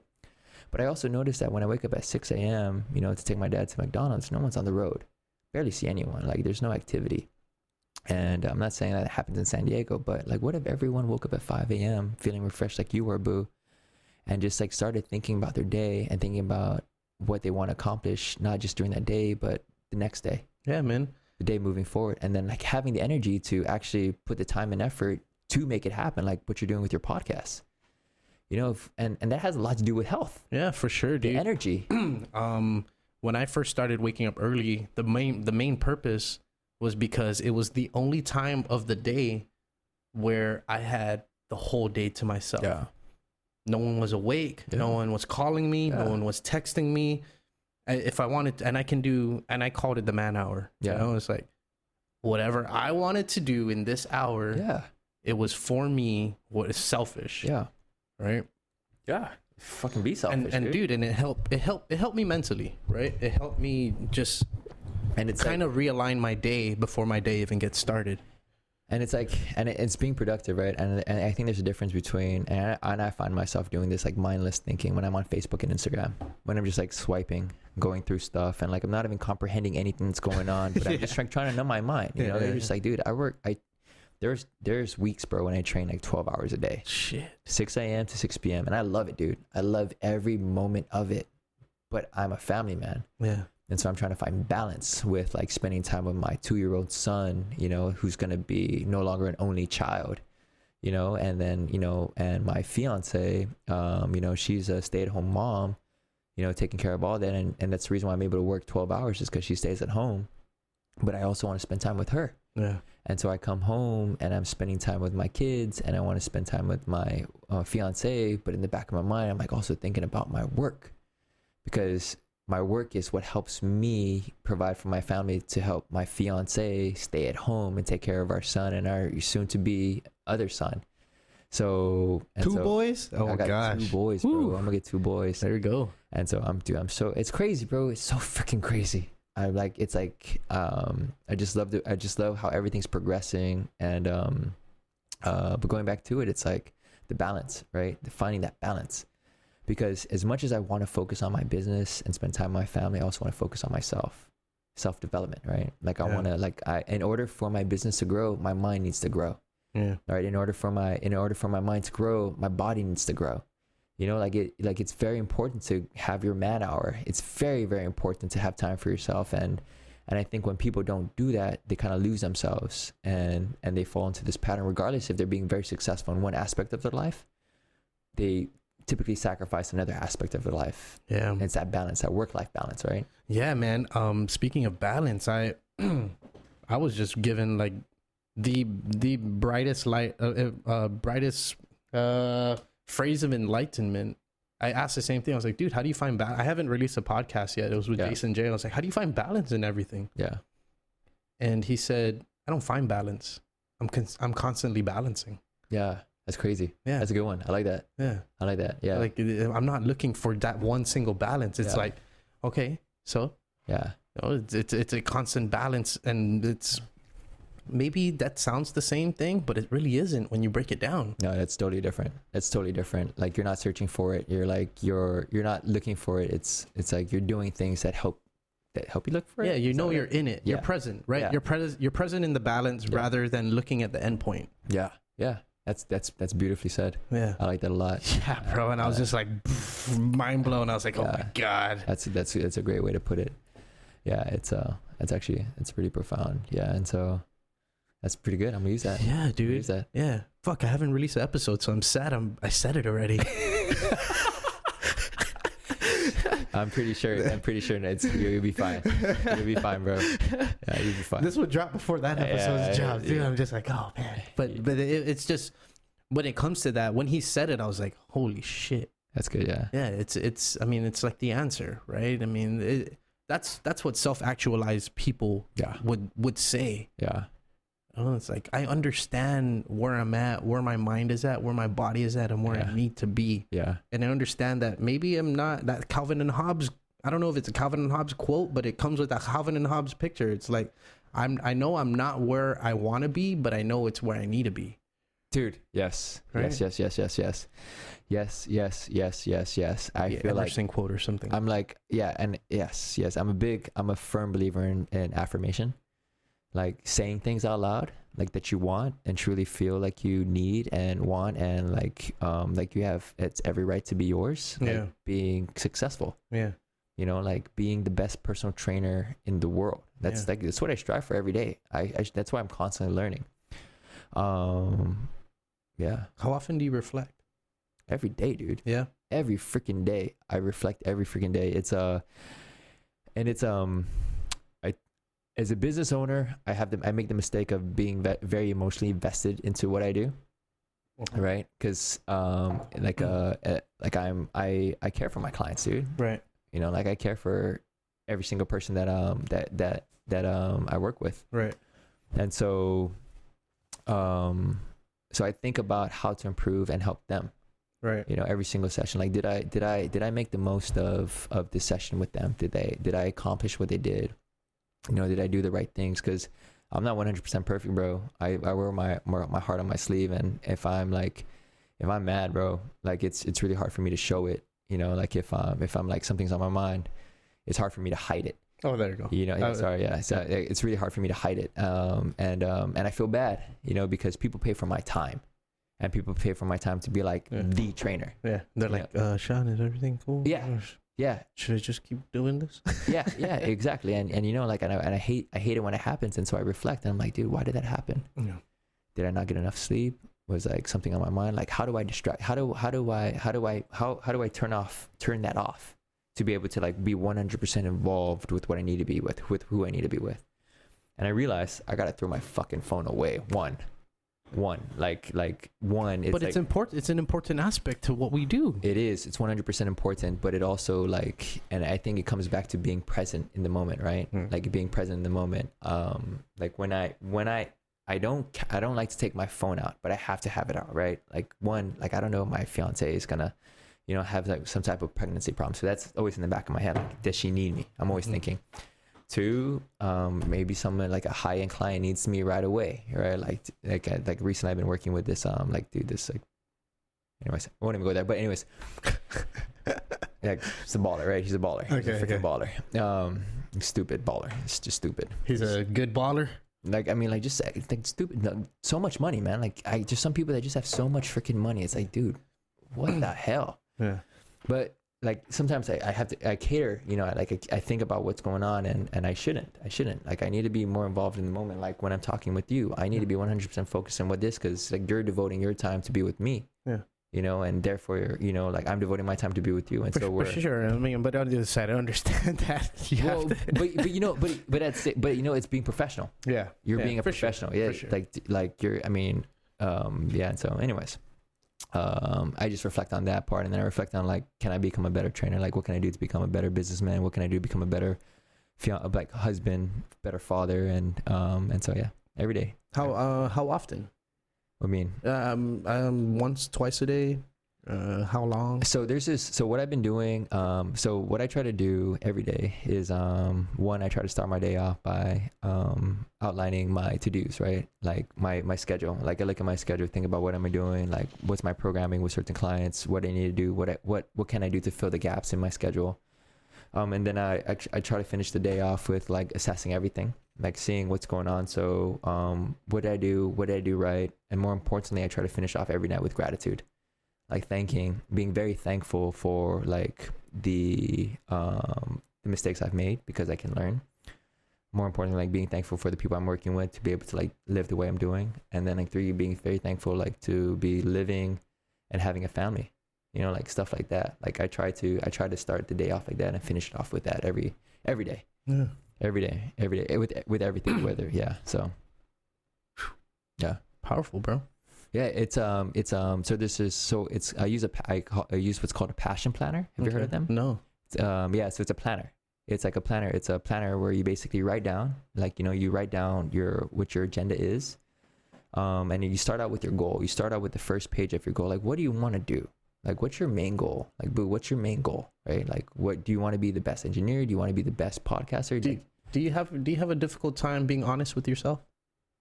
What do you mean? As far as like what you want to do, like passionate and stuff like that? No, I know what I want to do. Okay. Yeah, I know the direction I'm in is exactly what I want to be in. Like I know, and I know this because I'm accomplishing goals that I've set 10 years ago, dude. Okay. I'm accomplishing goals I've set 10 years ago, and I think the issue that I do have with all of it is am I going to be able to accomplish what I really want to do? And what I really want to do is, going back to childhood obesity, is actually making an impact. You know, like I have all this data, I have all this information, I'm doing all this cool stuff, but would this eventually lead to like a change? You know, like that's the hardest question to answer, because only time can tell. And two, it's like, it's more than just exercise and nutrition, right? We've just addressed it's like a psychological thing, it's an emotional thing, right? mental thing. And there's only so much one person can do. Yeah. How many people do you got to bring in? Yeah. Right. Like Right. to make that impact. And so I think about this all the time. Know a few people for you, man. Yeah. Yeah. For sure, dude. Yeah. Who are deep in, I mean, I brought up Rose, you know, she's deep in the nutritional value of Pacific Islanders. That's pretty crazy. Yeah, Rose Calvo? Yeah. Yeah. Oh, that's awesome, dude. So, I mean, can link you up with her if you're looking for more data in that sense, you know? So it's, yeah, I mean, absolutely 100% hook me up with her, because what I realized is, and this is the reason why I haven't come back to Guam yet. One of the biggest reasons is because, one, I haven't learned enough yet to make an impact here on Guam. And the reason why I say I haven't made enough to make an impact on Guam is because I haven't made a large enough impact in San Diego. And if I can make it, yeah, but you're small fish in a big pond, right?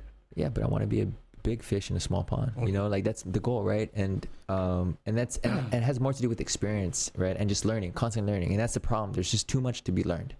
You can't learn it all in 1 year. You can't learn it all in 2 years. You can't learn it all in 3 years. Like, I'm about to pursue my master's degree in exercise physiology, with my ultimate goal to become to get a PhD in exercise physiology. And so this is my next approach. With personal training, I've been able to make a direct impact on individuals, right? Changing lives, right? Like doing this with nutrition, exercise, been very successful. But when I think about what I really want to do, it doesn't compare to the 165,000 people I want to make a true impact on, let alone 1 million people in, you know, in Micronesia, Polynesia, Pacific Islands, right? Like the world. Right. And so I realized, I was like, okay, how can I really make a big impact? And it's like education. Like if I'm able to educate the future exercise physiologists of Guam, Micronesia, the Pacific, California, then I can actually make a bigger impact on more people, because they'll be helping more people. See what I mean? And that comes from education, teaching at the university level. And this is now my new, and then this is why I got into research, because I'm now like trying to formulate my thesis, trying to formulate my research studies. And this is kind of what you need when you go to master's school, right? Like a PhD. This is what I want to specialize in. How do we help people through exercise and nutrition and health? You know, how do we make an impact? That's and how do we do it through my passion, which is paddling.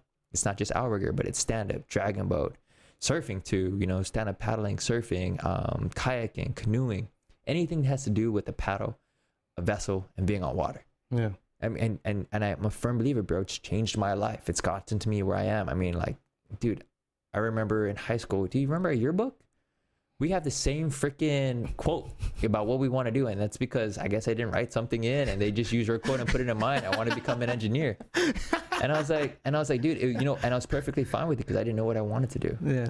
And then I got involved with paddling, and then paddling, like, just changed my entire perspective of what I wanted to do. And it wasn't from a professional standpoint. It was more from like, well, I like exercise and I like being on water. Paddling is great.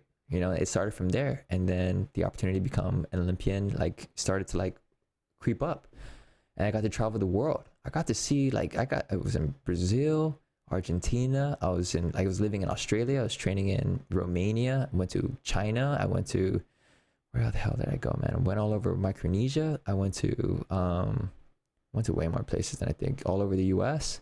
You know, like, I mean, when we were in high school, no one's ever heard of that. No one's ever heard of traveling, being Couldn't a even pilot. fathom being. No. Yeah. And that's what it did. And you know what's crazy? When in 2008 at the Olympics, right? The epitome of being an athlete, you know what was on my mind? Was, this is not what I want to be. I need to help people through health. That's why I moved to San Diego, to get a degree in exercise, kinesiology, to get a degree in physical therapy, but decided not to pursue physical therapy. But I'm still accomplishing the goals that I set when I moved here. I've opened up my own facility. I'm doing research. I'm helping people directly. You know, I'm like doing all these things health related and paddling related. Yeah. Just the fact that you got into the research aspect of it is huge. Yeah, it's super huge. Huge. You're not just a business owner or a personal trainer now. I'm a researcher. You're a researcher, bro. With data points. We plan after, so once we get the data here, I mean, the entire goal is to have this published in a journal. And I'm going to be the lead principal on this paper, because I formulated the hypothesis, I formulated the study. It's using at my facility. I'm researching all the data points. I'm coming up with all the information. Like, I'm writing it down. This is me, bro. Like, I'm getting the support and help from Cal State San Marcos, but this is all from all my experiences and everything that I want to do. And this is just a stepping stone to. It's almost like everything is culminating to this moment. Yeah, it is. And then I guess as far as do I question myself, I know it's not enough. You know, it's not enough. It's not enough. It's not going to be enough to make the impact that I want to make. Not on just on our island. It's not. Before it used to be Guam. Now it's the world, really, dude. Like I have this like some crazy newfound desire and passion to like really promote paddling, because aside from the physical aspect, aside from the environmental aspect, and aside from it being my passion, there's a lot of literature on the benefits of being on, in, or around water. You know what I mean? Like it's just this positive vibe that occurs, and a neuroscientist has actually proven it. So it's not just about, right? It's not just about the body. Now it's about the mind. It's about the neurons. Like it's about every aspect of it. And I'm a firm believer when we start to really appreciate that, we start to appreciate our environment. And when we start to appreciate our environment, we start to take care of it even more. So now it becomes this even bigger thing. And so now it's like this real grand scape I have. It's like, it's not just about the body. It's not about our culture. It's not about our mind, but it's about a world. And it's about this whole synergistic thing to make a big impact. You're onto something, bro. So that's why I'm like, that's the reason why I haven't moved back to Guam. It's because there's a lot more to be done, and there's a lot more to be learned. You gave me chills, bro. Dude. I mean, I can feel the passion and the drive that you have into what you want to accomplish. Yeah. And the fact that it hasn't disappeared from you after all these years, is amazing in itself. So yeah, man, I appreciate that. And so, I mean, there's still a lot more work to be done, but I mean, the good news is that like we're like making the steps needed to go the direction. And so I'm very proud, I'm very proud of everything that's going on. And I definitely have to admit that it would not have happened without my significant other, Emma Muramoto. And so, but yeah, I mean, yeah, dude, it's like, and I guess self-reflecting, it's like, yeah, what do I really want to do every day? Do I really want to do that? No, I want to do more. Yeah. Sean, I think you said it all, bro. Yeah. I think, right. and honestly, I can see the progression just from our first conversation on the podcast, bro. It's absolutely insane, dude.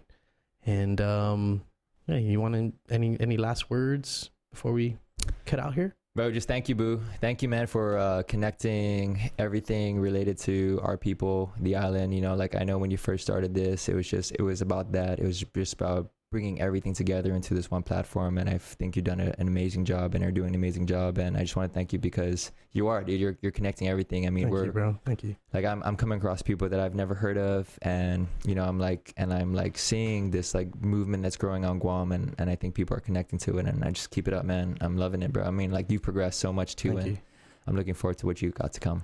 Thanks, man. I think Guam's changing. Guam's changing for the better, and parts of me want to move off island, but really most of me wants to stay here and see it through, and see what happens. And with the podcast and stuff, I never thought it'd come to this point, where I'm talking to multitudes of people, different kinds of people who are doing different kinds of things here and not on here, but still with here in the back of their minds. And it's fucking amazing, dude. And I look forward to seeing what further research you get yourself into, and what further people you link yourself with, as far as to expand your research and your studies. And shit, Dr. Sean, right? Yeah. Dude. I know. Laugh now, right? Laugh no, dude. Now. I mean, that was a laugh as in fuck. I believe in you. Yeah, thanks, bro. Thank you. No, I appreciate you, man. I appreciate you. I'm laughing at me. I'm like, yeah, that'd be crazy, man. But it's just cool because I can just the way you speak about it. Yeah. You're so knowledgeable about the things that you've researched and the things that you've done. And like I said, data, man. It's the most important thing to anything that we do. Yeah. If you don't have data, you don't have really anything to back yourself up off of why people should be supporting you in some way, paying you in some way, or just kind of believing in you. Yeah. Right? Yeah. So, anything you want to put out put out there? How can people follow you? How can people track what you're doing while you're out there? If you want to follow me on Instagram, Sean P the Trainer. Very active on that. Aside from that, just follow Sean P the Trainer. I mean, there'll be more information going on. I really like to thank my fiance Emma Muramoto. Thank you for manning the fort in San Diego with our little one and our soon-to-be one coming through. I know it's a lot for you, especially now that she's gonna be doing like 2 months. So, and without you, obviously, I definitely would not. Hey, B's right behind you. Hi. B's not too far right behind you. He's working on his number 1. Oh yeah, nice, man. Congratulations, brother. Yeah. Congrats. It's a life changer for sure. I think that's another one too, bro. Having a kid, it definitely puts things in mind, like perspective. Yeah. So I guess I was just telling B, I was like, man, I've seen you change a lot in this last like 7 months, dude. And it's positive change, right? Yeah. Because it's super. You grow from like a boy to a man instantly. Like you put like, fuck, well, I gotta take care of this little thing, and I want to make sure that this little thing is gonna be way better than I was ever. And so how do I become better? Well, I gotta be better than my parents, or do more than they did, so I can give more to my kid and kind of thing. And so I think when Kanoa was born, shit kind of really changed, dude. Like drive was because you were about a year into FitLab already, right? Yeah. Yes, I was. Yeah, I was a year into FitLab, exactly. And I hit the lowest point, right? That first year was my lowest point. And I guess I was like, well, if I'm going to try to make something happen with this and raise a family, I better change my ways. And so, so things really changed since Kanoa's been born. Yeah. Damn it, we didn't get into it. Oh, this is a lot more for conversation, dude. I hope maybe when I'm back out there, we can link up again. Maybe you can put me through one of your. Dude, you got to check, bro. Okay. Yeah, I know you asked me about it at one point, and so if you try it out, you might have to buy one. You may or may not. I mean, paddling on the water is way better than it's a lot easier paddling here than it is like in San Diego. I'm running out of real estate in here, so. So is that your paddleboard out there? Yeah. I bought it from a friend. Yeah, dude, I love it. It's bad season right now, so it's to go out there. So it's been sitting. Yeah. But dude. Thank you, Sean P on the podcast. Dude, check him out, the FitLab. If you're in San Diego in the area.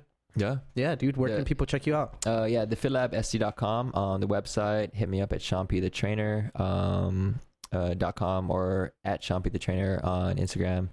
If you prefer email, it's Sean at TheFitLabSD.com. Or hit me up at 858-800-2348. Hell yeah. Yeah. Thank you, bro. And he's proven, tried and true. And now he's a researcher. Yeah, boy. Yeah. Progression. Bro. Progression. Hell yeah, bro. Yeah. Thank you. Thank you, everyone, for listening to the podcast. Once again, Sean P, the trainer, longtime friend, and look forward to calling him doctor one day. So, thank you for listening. And as always, I love you. B loves you. Maddie in spirit, and peace out. Hey, guys. Thanks so much for listening to this episode of the podcast. Sean P, right? Man, the guy's been doing some big stuff, and I'm excited to see where the next 3 to 5 years would bring him. He's so driven, he's so passionate and dedicated to his mission, and that's basically what we all need in life is mission and purpose, and it helps us push through the shittiness of every day. But great conversation with Sean. I'd just like to give special shout out to our sponsors, Mosa's Joint, serving up the island's best chow, happy hours, and vibes wrapped into one package. No discount codes, but I'll be giving away some free stuff. I'm kind of backed up on free stuff here. So also to Dimension Systems, providing the best computer and IT solutions on the island since 1987. To Stroll Guam, use the code word random18, RANDOM18, and get $10 off your next ride, or should I say your first next ride. We'll figure it out. And last but not least, Tommy's Pizza Shop, where you can seriously eat good New York style pizza, made in Guam, made local, made with love. So go eat good pizza at Tommy's. Don't forget to support us on Patreon. This is where you can literally become the podcast. Working on some stuff to get Patreon supporters more involved, but it's a work in progress, right? If you're listening to this on iTunes, give the podcast a rating. Doesn't matter. Whatever you like. If you love the content that's coming out of this show, it gives me more drive to keep doing more shows. So yeah, that'll be dope. And thanks again for being the baddest.